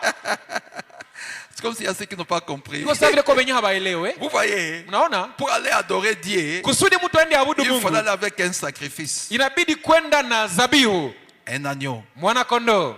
Mais Abraham, hein, Na Ibrahimu il a oublié l'agneau. yeye akasabu ule mwana kondoo wa Il a laissé kutolea, l'agneau. akaacha mwana Il est kondoo, parti avec son fils. akaenda yeye na mwana wake, Et Dieu l'a exaucé. na Mungu akamjibia, Il a vaincu. akashinda. Parce que Dieu avait dit à Satan, Juu Mungu aliambia je peux te shetani, prouver qu'il m'aime. ndakudhibitishia kama ananipendaka, Il va le faire. atamtolea. Parce que je lui ai dit. Juu nilimwambia vile. Alors, toi et moi, Sasa wewe na mie comme Abraham, kama vile pour Ibrahimu, vaincre, kusudi il y a tushinde, des choses que nous devons laisser. kuko vitu venye tunapashwa Il y a acha, des choses qu'on doit oublier. kuko vitu tunapashwa On sahau, doit laisser le monde. tunapashwa acha ulimwengu. C'est bien de boire avec les amis, non? Oh, si ni mzuri kunywa kapombe kadogo pamoja na marafiki. Je ne peux pas. Mie siwezi, Je suis nazarien. mie niko mnaziri. C'est bien de s'amuser avec le monde. Si ni mzuri kucheza pamoja na Non, ulimwengu. mais je ne peux pas. Oh, mie siwezi. Je suis naziréen. Mie ni mnaziri. Je suis comme Abraham Niko kama vile qui Ibrahimu. avait oublié les sacrifices. Mwenye alisahau Alléluia. katika- Et il est parti avec son fils. Na akatoka na mwana wake. Dieu pourvu d'un sacrifice. Na Mungu akaandaa mwana kondoo. Tu dois abandonner le monde Unapaswa acha ulimwengu si tu veux être agréable à Dieu. kama unapenda ukubaliwe na Si tu Mungu. veux vaincre. Kama unapenda ushinde. Tu as compris? Unaelewa? Nous avons oublié quelque chose. Tulisabu kitu fulani. Ça ne change rien. Haibadilishe chochote. Ce que vous pensez avoir laissé, Vyenye unawazia kama uliachaka. ça ne change rien. Vile vya unawazia habibadilishe kitu. Vous avez laissé la communion avec tous les restes Ukaacha kushirikiana na wale watu wengine pour vaincre. kusudi ushinde. Vous devez avoir vos parties de cartes. Ilikubidi upate mchezo ya karte. Vous devez faire telle chose. Ilibidi kufanya Vous vitu fulani devez boire fulani. un peu. Ilikubidi ukunywe kidogo. Vous avez laissé. Lakini vile Vous uliviacha. n'avez rien laissé. Au kuacha Allez kitu. de l'avant. Uendelee mbele. Obéissant à la parole. Si neno. Donc Abraham Sema Ibrahimu. n'avait rien laissé. hakuachaka kitu. Bien que pour adorer, Ijapokuwa kusudi ya abudu, il fallait aller avec un agneau. ilibidi kwenda na mwana kondoo. Mais Abraham avait laissé. Lakini Ibrahimu Il avait akamwacha, oublié. akasahabu. Il n'avait pas oublié. Hakusabuaka Il n'avait kitu, pas laissé. Il hakuachaka. n'a fait qu'obéir à la Kenye parole. alifanya ilikuwa ni kutii tu Et neno. toi, quand il laisse le monde, Na wewe wakati tu unaacha ne fais dunia, qu'obéir à la parole. uko tunatii Et neno. c'est là que tu seras vainqueur. Ni pale ndio utakuwa mshindi. Est-ce que tu as compris? Je, unaelewa? Obéissez simplement à la parole. Wewe tii tu neno. Vous n'avez rien laissé. Haukuacha chochote. Obéissez simplement à la parole. Mutii tu neno. Abraham a obéi à la parole. Ibrahimu akatii neno. Voilà pourquoi il est parti avec Isaac. Ndio maana aliendaka na Isaka. Il a dit, Akasema, Dieu a dit, Mungu alisema, amène-les ici. umlete hapa. Il montera ici au sommet de la montagne. Atapanda huku juu ya kilele ya mlima. Je suis censé faire quelque chose. Mimi napaswa fanya kitu fulani. Et une fois arrivé là-bas, Na wakati alipofika huko, na alipofika huko, au personnel, une fois arrivé là-bas, na nilipofika huko, au temps présent, je le ferai. ndaifanya. Ainsi, Na hivi, quand il arriva là, alipofika, il lia ses mains. akafunga mikono yake. Il les plaça sur l'autel. Akaitia kumazabahu. Comme cela. Kama hivi. Isaac n'a point murmuré. Na Isaka hakununanunaka. Il était obéissant. Alikuwa mtiifu. Voyez, mnaona? le type de Christ. Ile ni mfano ya Kristo. Isaac était le type de Christ. Isaka alikuwa mfano ya Kristo. Il a pris son propre bois, akakamata yeye peke makuni yake, sur lequel son père l'a posé. ile yenyewe baba yake alienda kumtandika hako. Il était le type de Christ. Alikuwa ndio mfano wa Qui est Kristo. venu prendre sa propre croix, Mwenyewe ilibidi achukue msalaba yake sur lequel il mwenyewe. était crucifié. Ile yenyewe alienda kumsulubishia Alléluia. hako. Haleluya. Je le ferai. Ndaifanya. Ainsi, il arriva là, Na hivi alipofika il lia huko, ses mains, akamfunga mikono il les yake, plaça sur l'autel comme akamtia juu ya cela. madhabahu. Isaac n'a point murmuré. Isaka Il hakununanuna. était obéissant. Alikuwa mtiifu. Voyez, Naona le type de Christ. mfano ya Kristo. Alors, lorsqu'il sortit le couteau de son fourreau, Sasa alipotosha kisu muile kifuniko yayo, et il dégagea son visage en renvoyant ses cheveux en arrière. na akafungula sura yake akirudisha nywele zake nyuma. Écoutez, Musikilie. ce fut le jour V d'Abraham. Musikie, ile ikakuwa ndio siku ya Ibrahimu, Jour victoire. siku ya ushindi. Oh là là! Oh là là! Lorsqu'il fit tester jusqu'à la limite concernant son fils unique. Wakati yenyewe alipimwa mpaka kumupaka kuhusu mwana wake wa pekee. Tu peux dire amen? Unaweza sema amina? Tu dois voir ton jour victoire. Inabidi na uko na siku yako ya ushindi. Abraham a eu son jour victoire. Ibrahimu alipataka siku yake ya ushindi. Les choses de Dieu, Vitu vya Mungu on ne peut pas les comprendre avec l'intelligence humaine. hawezi bielewa na yeye akili ya kianadamu. C'est la folie. Ni ubazimu. Il va pour tuer son fils. Anaenda kule kusudi auwe mtoto Dieu wake. dit qu'Abraham a eu son jour victoire. Lakini nabii anasema kwamba ile siku akapata siku yake ya ushindi. Un jour victoire, quand il veut tuer son fils. Siku ya ushindi yenyewe anaenda uwe mtoto yake. Oui, Ndio. parce que là il a eu la vision Juu kule alipata kaono de la mort, ya kifo, de l'ensevelissement ya maziko, et de la na résurrection. ufufuko. Vous voyez? Mnaona? Là il a eu la vision Pale de alipata la kaono mort, ya de kifo, l'ensevelissement ya maziko, et de la na résurrection. ufufuko. Cela s'est rencontré avec Job. na ile ikakutana na Ayubu. Quand les moqueurs sont venus se moquer de lui. Wakati yenyewe wale washimanzi walikuja Toi, tu es un kumchekelea. pécheur en secret. Wewe uko mtenda dhambi msiri. Je n'ai pas péché en secret. Akasema hapana, sikufanya dhambi Je msiri. me repose sur l'Holocauste. Mimi hapa napumzikia kuzabihu yenye nilitolea. On va le lire. Tutaisoma. Il a dit, je sais que mon Rédempteur est vivant. Akasema mimi najua ya kwamba mkombozi wangu yu hai. Quand est-ce qu'Abraham a eu son jour V? Sasa Ibrahimu alipataka siku gani ile siku ya ushindi? Quand il voulait tuer Isaac. Ni ile saa yenyewe alitafuta kumuua Isaka. Alors la glorieuse promesse a été donnée par Dieu lui-même. Pale sasa njoo Mungu akatolea ile ahadi ya utukufu. Cette promesse qui me réjouit, qui te réjouit. Hii ahadi yenyewe inakufurahisha na inanifurahisha. Que nous sommes la postérité d'Abraham. Ya kwamba tuko uzao wa Ibrahimu. Nous rencontrerons beaucoup de portes sur la terre. Kudunia hapa tutakutana na milango za Mais miji. nous allons les vaincre toutes. Lakini zote tutazishinda. Aucune porte ne peut nous vaincre. Hakuna mlango Alléluia. utashinda. Est-ce que vous Haleluya. le croyez? Je, mnaiamini? Aucune porte ne peut nous vaincre. Hakuna mlango yenye naweza tushinda. Pourquoi? Juu ya nini? Parce que Dieu l'a dit. Ni juu Mungu alisema. Et Dieu qui l'a dit, Na Mungu il est alisema, capable de ana uwezo wa l'accomplir. kuitimiza. Amen. Mais pour que Dieu le dise, hein, Lakini kusudi Mungu il fallait aifanye, qu'Abraham soit testé. ilibidi Ibrahimu apimwe. L'épreuve que tu as aujourd'hui hii jaribu yenye uko nayo leo va donner la foi à quelqu'un demain. itapatia mtu mwingine imani kesho, Quand tu vas témoigner. wakati wenye utashuhudia. Ah bon? Njo vile C'est arrivé aussi pour toi? na wewe Oui. vilikufikiaka vile, ndio, Et Dieu m'a donné la victoire. na Mungu akanipatiaka ushindi. Donc c'est possible. Kumbe Oui, c'est inawezekana, possible. ndio inawezekana. Qu'est-ce que tu pensais? Uliwaza nini? Si Abraham n'était pas là, Kama Ibrahimu angekuwa tu aurais la hapo, foi que toi tu as. sasa ungekuwa na imani yenye uko nayo wewe leo. Alors, comment ton épreuve peut t'affaiblir? Sasa namna gani jaribu yako wewe inaweza kuzoofisha vile? Quelqu'un aura la foi à partir de ça? Kuko mtu mwenye atapata imani kupitia ile jaribu yako. Ah oui? Ndio, Oui. ndio. Voilà pourquoi c'est un sujet de joie. Ndio maana ni jambo la furaha. Les épreuves Majaribu, sont un sujet de joie. majaribu ni jambo la furaha. Tu vas témoigner à quelqu'un. Utashuhudia Tu vas mtu dire, fulani, oh, Dieu est merveilleux. oh, Mungu kwa ajabu, Dieu a fait ça. Mungu alifanya vile. Frère me dit, Na Biblia eh inasema, bien, ebo, si vous êtes vraiment spirituel, kama kweli kweli uko wa kiroho, prenez cela comme un test. ukamata ile sawa vile kipimo. Lorsque Dieu a donné cela un jour V.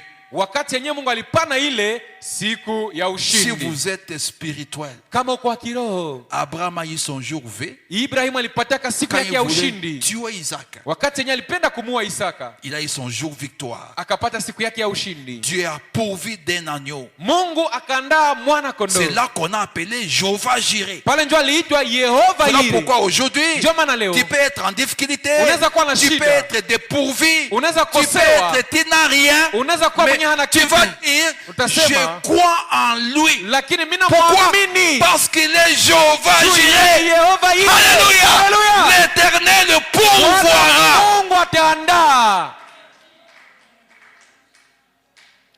Abraham n'avait rien dit à Sarah. Ibrahimu akwambiaka Sara chochote. Imaginez-vous un peu la scène. Wazie kwanza ile jitukio. Abraham était déterminé.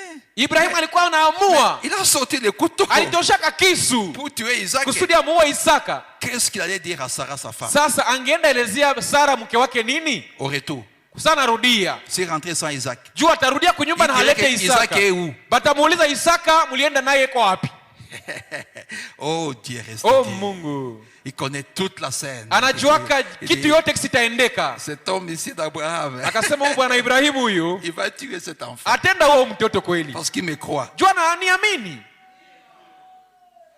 Il a pourvu d'un agneau. Juu akamtayarishia mwana kondoo. Oui. Ndio. C'est frère madame qui raconte une histoire. Ni ndugu Un Branham jour, ndio anaelezea habari moja. Maître avait donné $20 Asema mtu fulani alimpatiaka dola 20 pour acheter les œufs. kusudi auze ama mayai.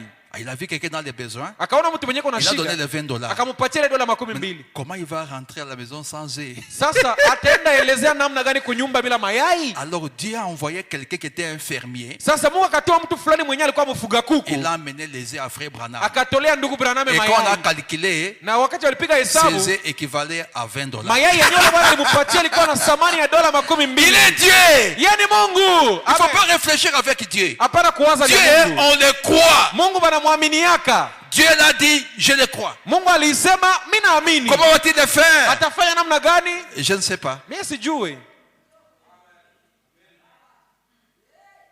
On a donné les œufs équivalents à $20. Akampatia mayai yenyewe ilikuwa na thamani ya dola 20. Voilà, il pourvoit. Mungu anashughulikiaka. C'est comme ça que nous devons être. Na ndio vile tunapaswa tukue. Nous devons grandir. Tunapaswa tukomale. Tout ce qui nous arrive, Yote venye vinatufikia c'est pour nous. ni juu ya wema wetu. Dieu ne peut jamais donner à ses enfants de mauvaises choses. Jamais. Kamwe Mungu hawezi patia watoto yake vitu vibaya. Parce que d'ailleurs, en lui, il n'y a pas de mauvaises choses. Juu kwanza ndani ya Mungu mwamkwake ama vibaya. En lui, il n'y a que de meilleures choses. Ndani yake mnakuwa ni vizuri tu. Et Dieu Na Mungu nous a pas promis un lit fleuri, sans hakutuahidia épreuve. ya kwamba tutapata kilitanda ya kupambwa maua yenyewe haina majaribu. Non, non. Hapana. Il nous a promis la grâce Alituahidia ya kwamba tutapata de neema surmonter à chacune d'elles. ya kushinda kila jaribu. Voilà, ne priez jamais, Seigneur, ôte-moi des Usiombake ase, épreuves. oh Mungu nitoshie jaribu. Il m'a remis à face à ta. Parce que tu pries contrairement à la révélation. Uko naomba nje ya ufunuo. Oh, mimi nateseka sana, unitoshie majaribu. Ah, tatosha. Utakamilika. Muombe Mungu nipatie neema ya kuishinda. Je vais dire frère Branham. Nasoma ndugu Il Branham. faut savoir comment nous sommes l'épouse. Shie tuko bibi harusi inabidi kujua kisi ya Toi tu kuomba. penses, tu vas dire oh Seigneur, Oh, et Bwana. tu pleures. Oh Nalia. majaribu angalia nanipita kiasi, mais sitaweza yangu. Nzota tosha. Tu es son enfant. Uko mtoto Non. wake. Mais cet enfant, mais comment il va grandir? Sasa mtoto atakomala Il va grandir comment? atakomalaka huyu. Il faut ça pour qu'il puisse grandir. Inakubidi ile jaribu kusudi Il faut ukomale. ça pour qu'il soit fermé. Inabidi ile jaribu kusudi utiwe nguvu. Tu es encore célibataire, non? Sungali msimbi. Tu connais, tu auras combien d'enfants? Unajua utapataka watoto ngapi? Et comment ta femme va accoucher? Tu le sais? Na unaye kisi bibi yako atakuwa nazala? Tu auras la foi à ce moment-là. Utapataka imani kwa ile wakati. Quand ta femme va accoucher avec difficulté. Wakati yenye bibi yako atazala kwa Il shida. faut avoir la foi aujourd'hui. Sinabidi leo njoo kuwe na imani. Ça va te préparer à ce jour-là. Kusudi takutayarisha kwa ile siku. Et toi, tu penses quoi? Wewe unawaza nini? Ta vision est limitée. Wewe sasa ono yako njoo kwa mfupi sana. Tu passes par une dure épreuve Unapitia jaribu ya nguvu pour que tu aies une grande foi. kusudi upate imani kubwa. Parce que Dieu sait que ta femme va accoucher comme ça, comme ça, comme ça. Mungu alishajua kama bibi yako atakia zala muhali ya nguvu ya Si hivi tu na ne hivi na passes pas hivi. par ici aujourd'hui, Sasa kama hauanzi yako leo tu imani, vas trembler. utatetemeka ile Tu auras siku. peur. Utaogopaka. Et tu peux me perdre ta femme Na unaweza hata poteza bibi yako juu ya boga. pendant que tu l'aimes. Ijapokuwa unampenda. Il te fait passer célibataire une dure épreuve. Njoo Mungu kukuta mbusimbi ya majaribu za nguvu. Une grande foi s'installe à toi. Kisha imani kubwa inaikala ndani yako. Lui est en train de voir dans 10 ans, dans 20 ans. Ye Mungu anakupirisha vile vyote ni jiko naona vya vitakuwa miaka 10 au 12. 20 ans arrive, tu te maries. Miaka 12 inafikia unaoa. Une épreuve arrive. Jaribu inafika. Ini chai ya rangi. Ini chai, haitanifaa kitu. C'est comme on dit à Lingala, l'eau chaude ne brûle pas l'habit. Sasa vile wanasemaka Mulingala aseme maji ya moto hailunguzake nguo. Iko moto mais haitailunguza hata. Ukitia kumwili utalunguza mekunguo hata ili kono moto haitalunguza. Usatia mai ngumu mai ya moto 100 degrés na lungula haiwezi. C'est ça les épreuves. Njoo majaribu ile. Mai ya moto itapita. Sitalungula. Ça ancre la foi. Inatia imani nanga ndani Ça yako. t'affermit. Inakutia nguvu. Tu dois connaître ces choses. Unapaswa ujue hivi vitu. Parce que tu les veuilles ou pas, Juu upende ukatale. tu vas les avoir. Utapata majaribu. Alors, il faut les connaître. Kumbe inabidi uvijue. Quand ça va venir, Kusudi sabi tu nafika. puisses vaincre. Ushinde. Parce que tu en as la révélation. Ulishakuwa na ufunuo yabyo. Amen. Et de toute façon, c'est pas toi qui vains. Na muhali yote kwanza haiko nje unapaswa shinda. Non, Hapana. c'est Dieu qui vient en toi. Ni Mungu ndio anashinda ndani yako. Voilà, Dieu est bon. Mungu ni mwema. Et il est Jéhovah Jireh. Yani Yehova C'est-à-dire, Ire. il prend plaisir au Anafurahia sacrifice ile qu'il a pourvu lui-même. yenye alitayarisha yeye Il peke. te donne une épreuve, Anakupatia il vient jaribu. encore la vaincre en Na yeye toi. peke anakia Alléluia. ndani yako. Haleluya. Il faut seulement lui faire confiance. Inabidi tu kumtumainia. Wow. Wow. Alors, lorsqu'il sortit le couteau de son fourreau Sasa alipotosha kisu mfuko yake et qu'il dégagea son visage en renvoyant ses cheveux en arrière, na kafungula sura yake akirudisha nywele nyuma, ce fut le jour V d'Abraham. ikakuwa siku Oh là ya là. ushindi ya Ibrahimu. Lorsqu'il fut testé Wakati alipopimwa jusqu'à la limite mpaka kumpaka concernant son fils unique. kuhusu mwana wake wa pekee. Eh bien, Ebo. si vous êtes vraiment spirituel, Kama muko imani prenez kweli, cela muchukue ile comme un test. kama vile ni kipimo. Lorsque Dieu a donné un jour V. Wakati yenyewe Mungu alipana siku ya ushindi. Quand Job parle ici de lui comme un rédempteur, hein, Wakati yenye Ayuba anazungumza Mungu kuhusu vile mkombozi, là je suis dans la rédemption, rédempteur. niko katika mahubiri ambayo inaitwa mkombozi. Paragraphe 32. Aya yake 32. Ah, le temps me fait défaut. On descend. Tunashuka. Il dit, Anasema quand Job parle ici de lui comme rédempteur, wakati yenye Ayuba anamuongelea hapa sa vile mkombozi, tout allait mal pour lui. ile wakati vyote vilikuwa vinaendeka mbaya. Apparemment. Inawezekana. Vous savez, unajua Dieu ne nous a pas promis un lit fleuri d'aisance, Mungu hakutuahidia kitanda ya kupambwa maua ya kustarehe, mais il nous a promis beaucoup de montagnes. lakini alituahidia milima za mingi. Il a cependant promis la grâce de surmonter chacune d'elles. Lakini ijapokuwa vile aliahidi neema ya kushinda kila mlima Ah, yoyote. tu peux dire amen. Unaweza sema amina. Dieu nous a promis beaucoup de montagnes. Mungu alituahidia milima za mingi. Ne priez jamais que Dieu t'ôte de toi des épreuves. Non, Usiombe ya kwamba Mungu akuondolee majaribu. c'est pas la parole. Ni haiko neno ile. Mais bien au contraire, Lakini dis à Dieu, ambia njoo Mungu, donne-moi assez de grâce unipatie neema ya kutosha pour le surmonter. kusudi nishinde hii jaribu. J'aime la façon dont Job parle. Oh, mimi napenda namna yenye Ayubu anasema hapa. Suivez. Mufate. Après que Job ait connu ses épreuves et ses tests, Kisha Ayubu kupata hivi vipimo na majaribu zake. comme cela arrive à chaque enfant de Dieu, Kisi hizi majaribu na vipimo vinafikia kila mtoto wa Mungu. il doit premièrement être éprouvé, testé. Inabidi kwanza pimwe, ajaribiwe. Écoutez, Musikie. en d'autres termes, Mumafasirio il doit ingine être formé comme un enfant. anapashwa afundishwe sawa vile mtoto Subir des fouets, anapata fimbo être redressé. na kunyoroshwa. Vous savez alors comment agir, Mnajua hapo sasa utatenda namna gani, comment vous conduire en chrétien. unajua sasa utakuwa na tabia gani ya Kikristo. Dieu vous fouette un peu de temps à autre. Mungu anakuwa kana kupiga wakati fulani fulani, Il vous retourne quelquefois. mara ingine anakugeuzaka hivi. Vous savez tout ce qu'il en est. Unajua vinahusu nini? Il vous fait coucher sur le dos Anakugeuza na kulalishia kumgongo afin que vous arriviez à regarder en haut. kusudi ufikie kuangalia yulu. Alléluia! Haleluya, amen. Dieu vous fouette de temps à autre. Mungu anakupigaka mara fulani Il fulani, vous fait coucher sur le dos kisha anakulalishia kumgongo hivi afin que vous regardiez en haut. kusudi uende naangalia yulu. Assurément, Hakika nous découvrons donc, tunagundua kumbe hivi, après toutes ces épreuves et ces tests, kisha hii majaribu yote na vipimo, une petite partie que nous aimerions aborder. kate kipande fulani, sehemu fulani tungependelea kuongelea. Aimez-vous lire entre les lignes? Je, mnapendaka kusoma katikati ya mistari? Eh bien, Evo. la meilleure partie de la Bible est écrite entre les lignes. Nuru ambayo inatoka mbiblia ilikuwa inaandikwa La katikati ya meilleure partie. mistari. La meilleure. Eh bien, la meilleure partie de la Bible, Sehemu kubwa ya Biblia, ndani ya Biblia, c'est Munzuri. La meilleure.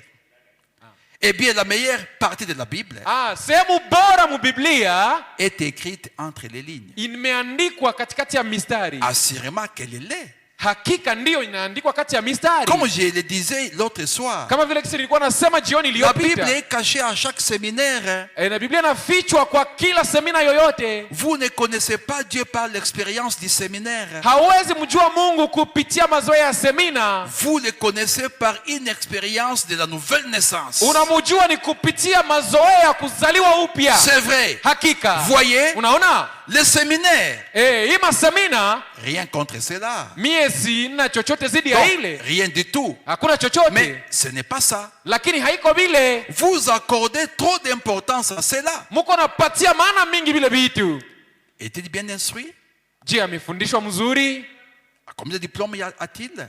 Iko na diplome ngapi? Ce n'est pas ça. Haiko njo kisi vinapashwa kuwa. C'est plutôt Ni unapashwa njo jiuliza combien de trous il y a dans les genoux de son pantalon On n'a pas- suite à la prière. je, unapashwa njo uliza iko na tundu ngapi kusuruliwali yake yenye alipata kujua maombi. Eh, tes genoux là ont combien de trous? Ile magoti yako pale kuko kutundu ngapi? Combien de trous il y a dans les genoux de son pantalon Unapashwa njo uliza suruali yake iko na tundu ngapi kumagoti suite à la prière. juu ya maombi. Tellement qu'il prie beaucoup, il prie beaucoup. Naombaka sana, Non, naombaka sana. les pantalons c'est troué. Njo pantalon natoboka kumagoti. Hapa ni kwa diplôme ngapa isoma wapi? Aile Mungu ayue. Tu comprends? Unaelewa? C'est ce que j'aimerais savoir à ce sujet. Ile njo yenyewe mie ningependelea nijue kuhusu C'est ile la kesi. meilleure chose. Njo kitu Oui. bora ndio. Combien de trous il y a dans les genoux de son pantalon? Unapashwa jiulize njo iko na tundu ngapi kumagoti ya suruali yake. Alors, Sasa pendant qu'il était dans cette situation, Job wakati yenye Ayubu alikuwa mwa ile hali, Job leva les yeux vers Dieu. Ayubu akainua macho kwa Mungu. Il savait qu'il tenait ferme sur l'Holocauste. Alikuwa anajua ya kwamba anashika vema juu ya zabihu. Il savait qu'il avait un rédempteur qui viendrait un jour. Alikuwa anajua ya kwamba iko na mkombozi mwenye atakuya siku moja. Il avait dit, Akasema, je le verrai au temps de la fin. ndamuonaka wakati ya mwisho. J'aimerais que vous lisiez juste un peu entre les lignes maintenant. Mimi ningependa leo hapa msome kidogo katikati ya mistari Comme il a dit, namna ilivyosema. j'ai caché cela aux sages et aux intelligents. Hii niliificha kwa watu wa akili na hekima. Je le révélerai aux enfants. Ndaifunulia watoto. Vous n'avez pas à être sage.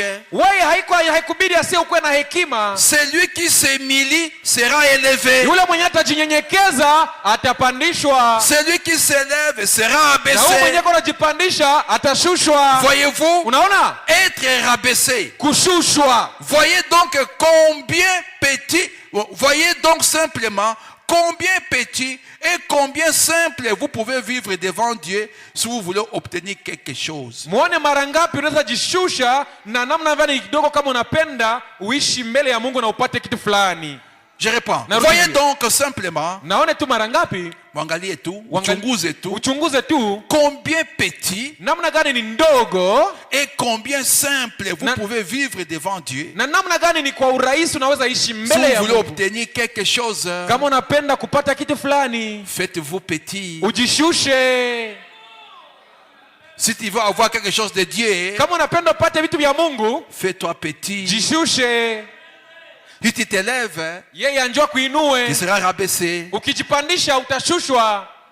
Alors, Sasa quand Dieu, kama wakati Mungu, wakati yenye en Mungu, écrivant sa lettre, wakati alikuwa anaandika kile kibarua kyake, il a donc caché cela. alifichaka ile. Tu comprends? Unaelewa? Les épreuves, Majaribu ils sont cachés à l'incrédule. zinakuwa zinafichwa kwa mtu Pour asiyeamini. l'incrédule, Kwa asiyeamini, il souffre yeye anasumbuka. parce que c'est caché Juu ye kwake majaribu à inafichwa ses yeux. kwa macho yake. Mais pour les chrétiens, Lakini kwa c'est un Mkristo sujet de joie yeye ni jambo la pour furaha remporter des kusudi victoires. abebe ushindi.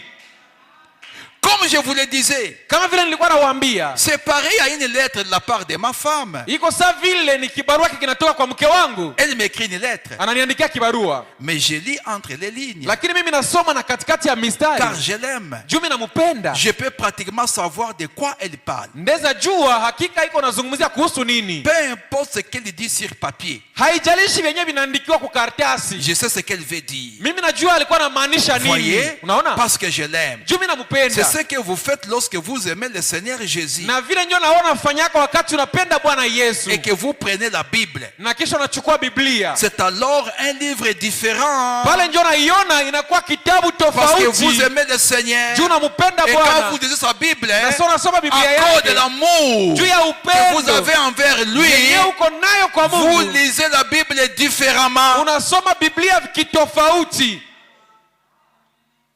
Ta femme peut t'écrire, par exemple, tu es à Missis là-bas ou en Brousse, il t'écrit, Kwa mfano mke wake anaweza kuandikia kwa huko mpori kule Misisi, anakuandikia ça anasema, va bien, tous les enfants se portent bien. oh, niko bien, watoto wote wako mzuri. Hier, on a mangé seulement les riz. Jana tulikula tu wali. Toi, tu n'as pas compris. Wewe maake pale hauyaelewa Quand tu es marié, wakati yenyewe ushaoa. comme tu l'aimes, Hivi il unampenda? te dit que makuta iliisha. Unajua Mais kama ni pesa ndio ziliisha, mais ndio c'est maana- pas écrit. lakini haiandikiwe pale kama pesa ziliisha, C'est entre les lignes. lakini katikati ya mistari ndio naelewa. Ah bon? Ils n'ont mangé que les riz. Walikula wali tu. Mak makuta iliisha. Maake mnyumba hamuna pesa, Et comme tu hamuna as lu maragi. entre les lignes, Unaandika mistari comme tu as lu hivi, entre les lignes, ulisoma kati ya tu vas mistari. l'envoyer l'argent. Utamtumia Parce que pesa. c'est ta femme. Juu ni mke Tu wako. l'aimes. Unampenda. Tu as compris son langage. Ulielewa usemi Bien yake. qu'il n'a pas écrit ça. Hata kama hakuiandika. Et c'est comme ça que Dieu a écrit la Bible. Na ndio vile Mungu naye aliandika Biblia. Vous voyez l'important d'avoir un prophète. Unaona sasa muhimu ya kuwa na nabii. La meilleure partie de la Bible est écrite entre les lignes. Sehemu bora ya Biblia inakuwa inaandikwa katikati ya mistari. Wow. Wow. Je suis content de connaître ça. Niko na furaha kuona mimi najua ile. Wow. Wow. Le temps me fait défaut. Wakati nyo nanikosea. Je suis en train de rentrer pour voir quand encore ça. C'est tellement bon. Ni ya mzuri kweli. C'est ce que j'aimerais savoir. Ile ndio ningependa nijue kuhusu C'est ile. la meilleure des choses. Ndio kitu bora. La meilleure partie de la Bible, Sehemu bora ya Biblia est écrite entre les lignes. inakuwa kinaandikwa kati ya mistari. Voilà pourquoi les sages ne peuvent pas saisir. Ndio maana wenye hekima hawawezi kuinasa. Voilà pourquoi il peut dire, pourquoi moi j'ai des épreuves? Ndio anasema, Pourquoi il y a seulement moi? Oui, parce que c'est écrit entre les lignes. Ni juu inaandikwa kati ya mistari. Mais pour toi, lakini kwako, tu lis entre les lignes. wewe unasomaka na kati ya Tu as le mistari. Saint-Esprit Uko na Roho qui te dit c'est Mtakatifu pour ton anakuambia, bien. hii ni juu ya wema wako. Tu ne peux pas avoir un caractère sans épreuve. Hauwezi pata tabia bila jaribu. Non. Hapana. Ça sera démoniaque. Itakuwa ni tabia ya kipepo. Un caractère sans épreuve, Tabia yenyewe ulipata bila jaribu, ça sera démoniaque. itakuwa ni tabia ya kipepo. Ah, je vais lire ça après. Ndasoma ile nyuma. Je gagne en temps. Na wina muda. Alors, sasa je suis arrivé où? nishafika Donc, wapi? tu lis entre les lignes Ni kusema unasoma kati ya mistari ce que ta femme t'a écrit kenye mke wako alikuandikia et tu comprends. na unaelewa.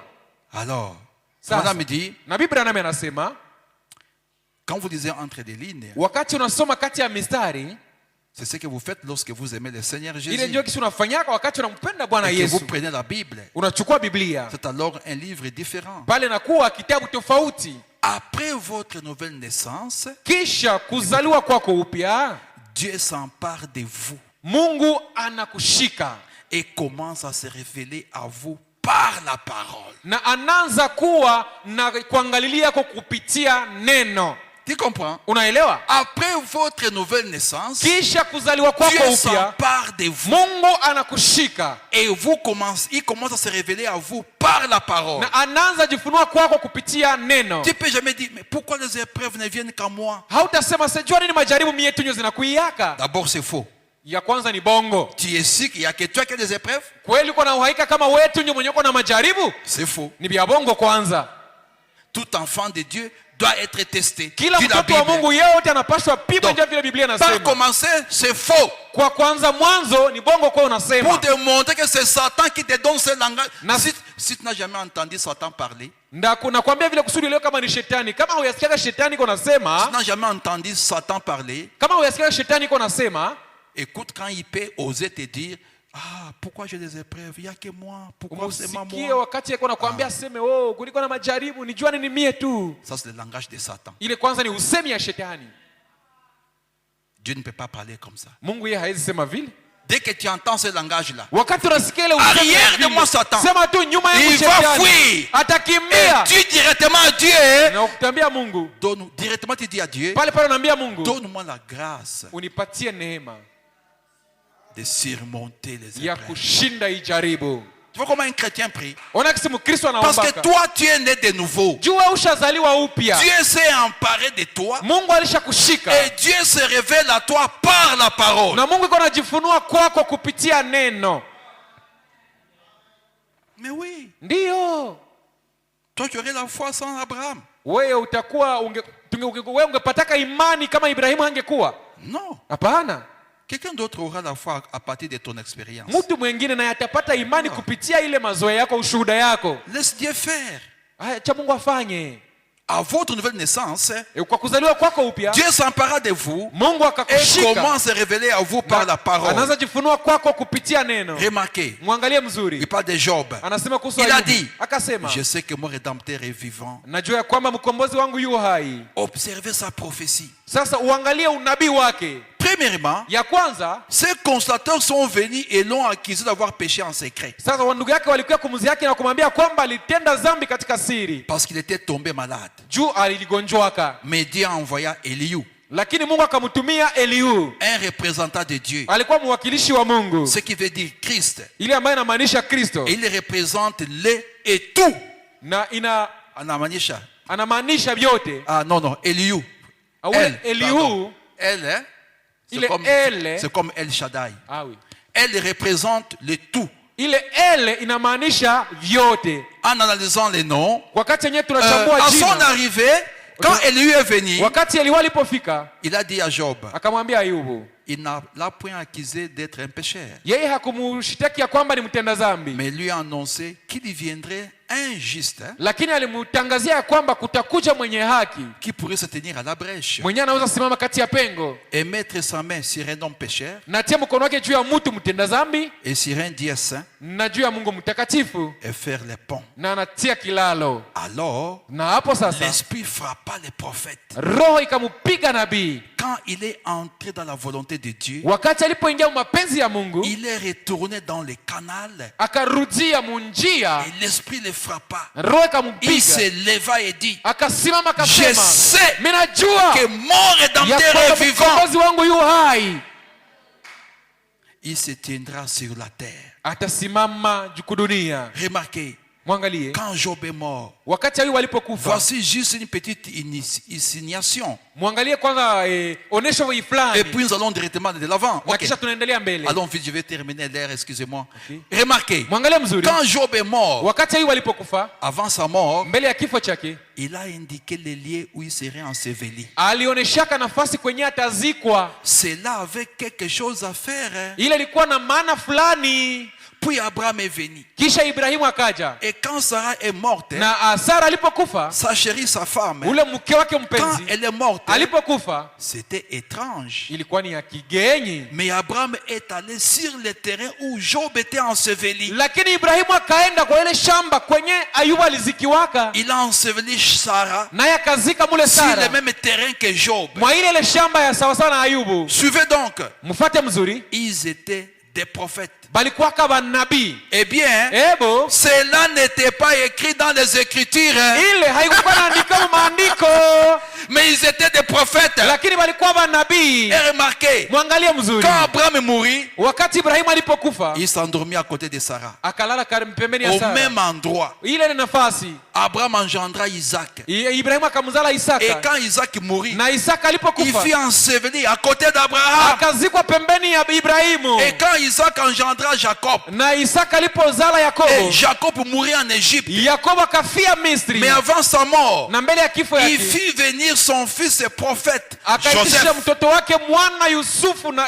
mwanake nabii Yusufu qui descendit là, mwenye alishuka pale, plaça sa main sur sa hanche. akatia mkono wake mu Ah. kiuno yake, Sur sa hanche que l'ange avait touché. mwa ile kiuno yake yenye malaika alimugusaka, Et il avait changé sa démarche. na akabadilisha hali yake ya Et kutembea, il lui fit jurer par Dieu na akamulapisha mbele ya qu'il Mungu ne l'ensevelirait pas en Égypte. ya kwamba hata muzika Misri. Vous demandez-vous pourquoi? Je, hamujiuliza ni juu ya nini? Vous demandez-vous pourquoi? Mnajiuliza juu ya nini? Eh bien, Ebo ce n'était pas écrit. ile haikukuwa inaandikiwa, Mais ils étaient des hommes spirituels, hein. lakini walikuwa watu wa kiroho, Ils avaient lu entre les lignes. walisomaka katikati ya Et mistari. il a dit, Akasema, ramène-moi en Canaan, unirudishe Kana, ensevelis-moi à côté de mon père Abraham, unizike pembeni ya baba yangu à Ibrahimu, côté d'Isaac.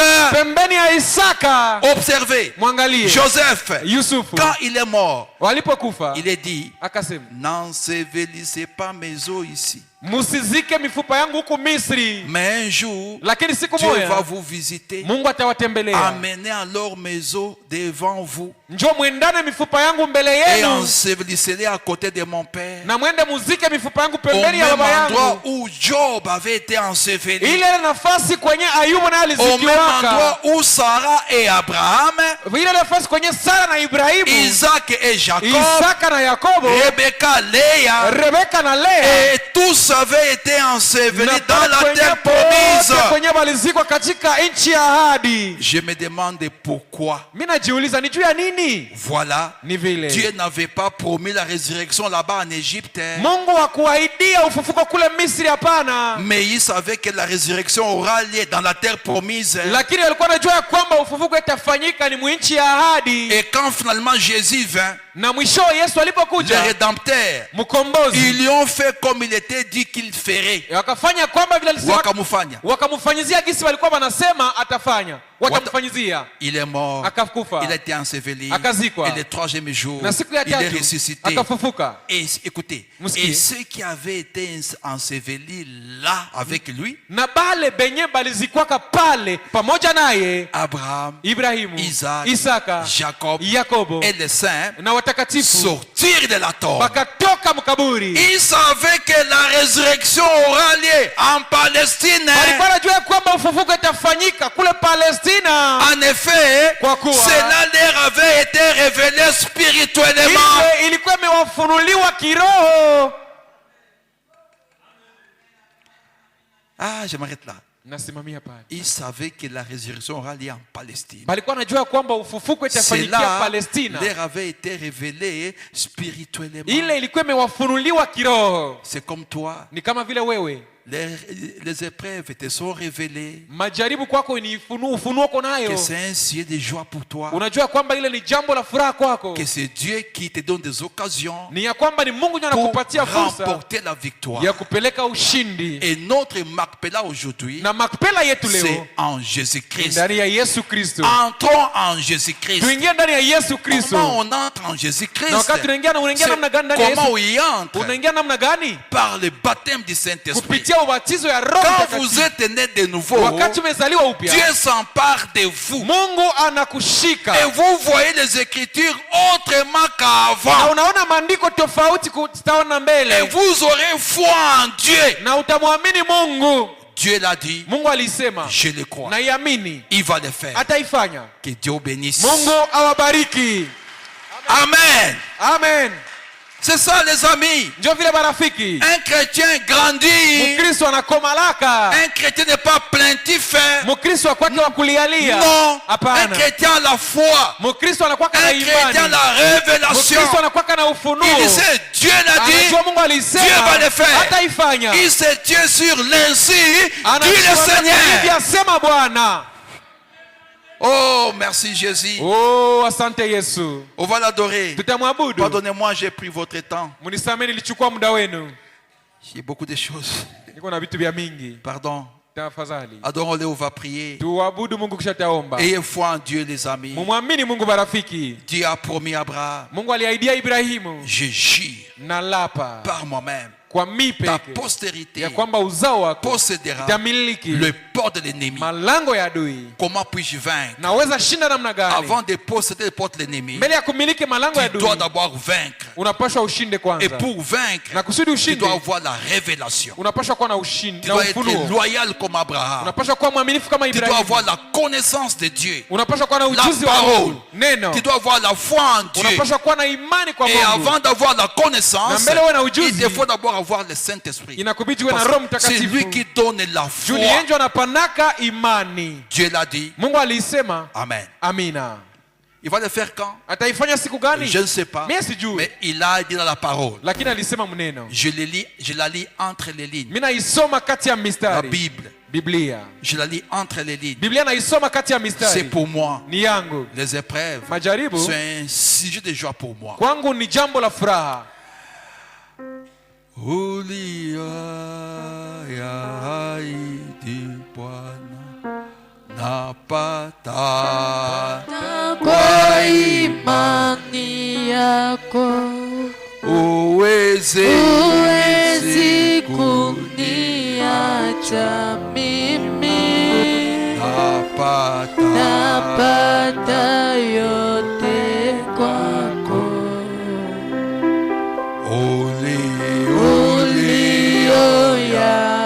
ulioyaahidi Baba napata. napata kwa Lève les mains pour Kwa l'adorer. mikono kwa kumwabudu. Uweze huwezi kuniacha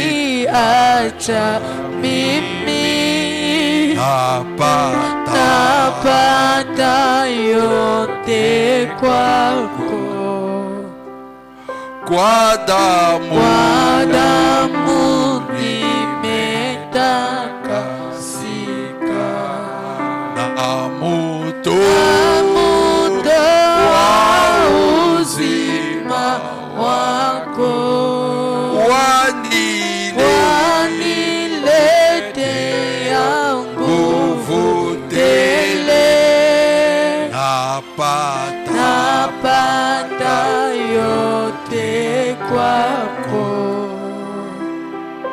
mina nakupenda Bwana na Yesu wanisi wanisihi Nisikia Agitez vos mains. mikono. Oh, wanipa jibu la maombi yangu napata. napata yote kwako. Chacun va prier. Kila mtu ataomba. Dis-lui merci Seigneur. Mwambie asante Bwana. Élève ma foi dans la parole. Inua imani yangu muneno. Élève ma foi dans la parole de la promesse. Inua imani yangu muneno ya ahadi. Donne-moi la grâce Unipatie neema de surmonter les épreuves. ya kushinda majaribu. Prions Seigneur. Tumuombe Bwana. Sikia niombapo, wanipa jibu la maombi yangu napata. napata yote kwako. Je vais prier le Seigneur. Nataka kumuomba Tu peux Bwana. lever ta main. Unaweza inua Si tu mkono veux wako. qu'on se souvienne de Kama unapenda toi, ukumbukwe. crois dans ton cœur. Amini moyoni mwako. Oh, merci Seigneur. Oh, asante Bwana. Merci Seigneur Jésus. Asante Bwana Yesu. Comme tu es bon, comme Namna tu es gani uko mwema, merveilleux. wa ajabu. Toi qui te dévoiles, Uliona toi qui te jifunuaka. Wewe révèles. unajifunuaka. Merci de ta présence Asante kwa parmi nous ce uwepo wako. soir. Kati yetu Ça jioni. bénit nos âmes. Inabariki nafsi Ça zetu. nous réconfort dans les voyages. Inatuhimiza Et nous msafari. disons merci Na Seigneur. tunasema asante. Oh Dieu, Oh Mungu. nous avons honte de nous-mêmes. Tunajisikia Quand haya. nous voyons beaucoup d'amour Tunaona que upendo tu as mkubwa. manifesté envers nous. Yenyewe unaonesha Mais kwetu. quand nous voyons ce que nous faisons en wakati retour, tunaangalia venyewe nous tunafanya. doutons même de la promesse. Tunatoka Oh, ahadi. pardonne-moi Seigneur. Oh, nisamehe Bwana. Pardonne mon Samehe frère. ndugu yangu. Pardonne ma soeur. Samehe dada yangu. Pardonne cette église. Samehe kanisa. Pardonne notre incrédulité. Kutokuamini Au nom du kwetu. Seigneur Jésus-Christ. Jina la Yesu Kristo. Agrée-nous maintenant Seigneur dans ta divine présence. Ya uwepo wako wa kiungu. Agrée mon frère. Agrée ma soeur. Ukubali ndugu yangu, karibu dada yangu. Agrée-moi Seigneur. Unikubali Bwana. Agrée cette église. Ukubali kanisa. Comme tu viens de nous dire Kama vile que unataka la kutuambia. meilleure partie de la Bible kwamba sehemu est bora ya écrite Biblia entre les lignes. Imeandikwa kati ya mistari. Abraham avait lu entre les lignes. Ibrahimu alishinda. Job avait lu entre les lignes. Ibrahimu alisoma Joseph avait lu entre les Ayubu lignes. akasoma kati ya Tous les mistari. saints ont lu Yoshua alisoma. entre les lignes. Watakatifu wote Oh walisoma kati ya Dieu, mistari. Oh, fais Mungu. naître mon frère de Bwana nouveau. ndugu yangu. Fais naître ma sœur de nouveau. Uzalishe Fais-moi mwanangu mpya. naître de nouveau. Unizalishe Au mpya. nom du Seigneur Jina la Jésus-Christ. Bwana Yesu Kristo. Baptise nos âmes. Batiza Du nafsi zetu. baptême du Na Saint-Esprit. ubatizo wa Roho Au nom du Mtakatifu. Seigneur Jina la Jésus-Christ. Yesu La Kristo. seule chose nécessaire. Jambo la pekee la Afin muhimu. que nous puissions lire la Bible Kusudi tusome Biblia. différemment des autres. Tofauti na Oh wengine. Dieu, fais-le c'est ta parole. Oh Mungu, itimize neno lako. Fais-le c'est ta parole, Seigneur. Uifanye ni neno Tu nous as lako. promis le Saint-Esprit. Ulituahidia Roho Nous avons Mtakatifu. compris que le Saint-Esprit Tulielewa kwamba Roho est la Mtakatifu seule chose ndio kitu la nécessaire. pekee ya muhimu. Parce qu'il va nous amener Juu à lire atatuleta. différemment la Bible. Kwa Il kusoma va katika nous mistari. amener à Atatuleta. lire la Bible entre les Kama lignes. Biblia kati ya mistari. Fais de nous spirituels. Utulinde wa kiroho. Comme tu l'as fait à Job. Kama vile ulifanya Comme kwa tu l'as Ayubu. fait à Abraham. Kama ulifanya kwa Comme tu l'as fait à Ibrahimu. Isaac, Kama Jacob. vile ulifanya kwa Comme Isaka tu na as fait à Yakobo. Joseph et tous les Kama vile ulifanya prophètes. kwa Yusufu. Fais de mon frère spirituel. Ufanye ndugu yangu Fais akuwe de wa ma kiroho. sœur Fanya spirituelle. dada yangu akuwe wa Et kiroho. quand les épreuves arrivent, Na wakati majaribu quand les yanafikia. tentations surviennent, que la révélation de qui tu es, Ufunuo la wa kujua révélation wewe que ni nous nani. a accordée ce Naomba soir, utupatie jioni. puisse être toujours en nous. Ikuwe kila Nous siku soyons ndani yetu. toujours en réveil Tukue pour kila chasser siku les uamsho. péchés hors de nous. Kufukuza Au nom du mashetani. Seigneur Jésus-Christ. Jina la Yesu Et Kristo. donne à ton fils. Na upatie Et mwana donne à wako. ta fille. Patia mwana wako. Donne à moi et cette église Upatie mimi na hii la kanisa. grâce Neema. pour surmonter les Tushinde épreuves. majaribu. Au nom du Seigneur Jina la Bwana Yesu Jésus-Christ. Kristo. Que nous puissions posséder Tumiliki. véritablement toutes les portes de l'ennemi. Milango Car ya c'est adui. une promesse Itakuwa ni ahadi. faite par toi-même. Yenye ulifanya Une wewe promesse peke. faite sous serment. Ahadi chini ya Oh kilabu. Seigneur, Oh Bwana. souviens-toi de cela. Uikumbuke. Souviens-toi de ta parole. Ukumbuke Parce que neno. tu accomplis toujours ta parole. Unatimizaka kila siku Oui, neno lako. accomplis-la, Seigneur. Ndio Bwana uitimize. Dans la vie de mon frère. Maisha ya ndugu. Dans la vie de chaque jour de mon Maisha frère. kila mtu Dans la vie de dada. chaque jour de ma sœur. Ma kila Dans mwana. la vie de chaque jour de moi. Maisha Et kila de siku cette yangu. église. Na hii kanisa. Que nous puissions jamais perdre de vie. Mais nous puissions mistari. toujours avoir cette révélation.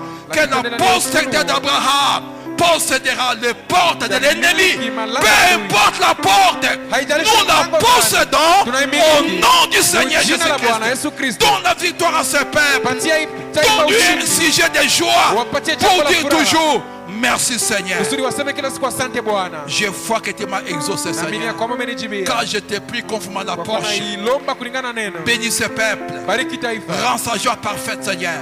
Encore une fois, ils ont des besoins. Mara ingine wako Ils na ont levé mahitaji. les mains vers toi. Wanainua mikono Toi, le kwako. Dieu de la Bible. Wewe Mungu wa Toi qui Biblia. exauces la Wewe prière. ambaye unajibia kama ombi. Exauce chaque main Jibia kila qui est mkono. levée vers Yenye inainuliwa toi. kwako. Exauce ma prière Unijibia en maombi leur yangu. faveur. Ubahusu. Parce que tu as fait de moi Juli un nifanya. souverain Kuhani sacrificateur. mkuu. Que chacun qui a levé Kila sa main, mmoja wao. qui a un besoin, une Mkono requête, unanuliwa. il les reçoive Apokee. au nom du Seigneur Jina la Bwana Jésus-Christ. Yesu Kristo. Rends nos joies parfaites, Seigneur. Fanya furaha yetu kwa Guéris kamili. les malades parmi nous. Magonjwa Tous kati ceux qui yetu. étaient malades répare tes guéris. Ndiye wamepona. Et les puissants des maladies les quittent. Na Au mawezo nom du magonjwa yatoke Jésus-Christ. mjina Yesu Et Kristo. entamé des guérisons dans nos maisons, dans Na nos wenye wako hôpitaux. ndani ya nyumba yetu na Tous les hospitali. nôtres qui ne sont pas ici Na wenye à hawako cause de hapa. la maladie. Wajua Recouvre la bonne santé. Wapate La mort, la afya maladie les njema. quitte et rentre en enfer. Na kifo Au watoke nom de mzefu Jésus-Christ. mjina la Yesu Ils Kristo. viennent encore t'adorer ensemble ici. Bakuje tena watu wa Et nous Mungu pamoja dirons nao. merci Seigneur. Na waseme asante Bwana. Oh, si demain pour nous, Oh Bwana, kama kesho ni yetu.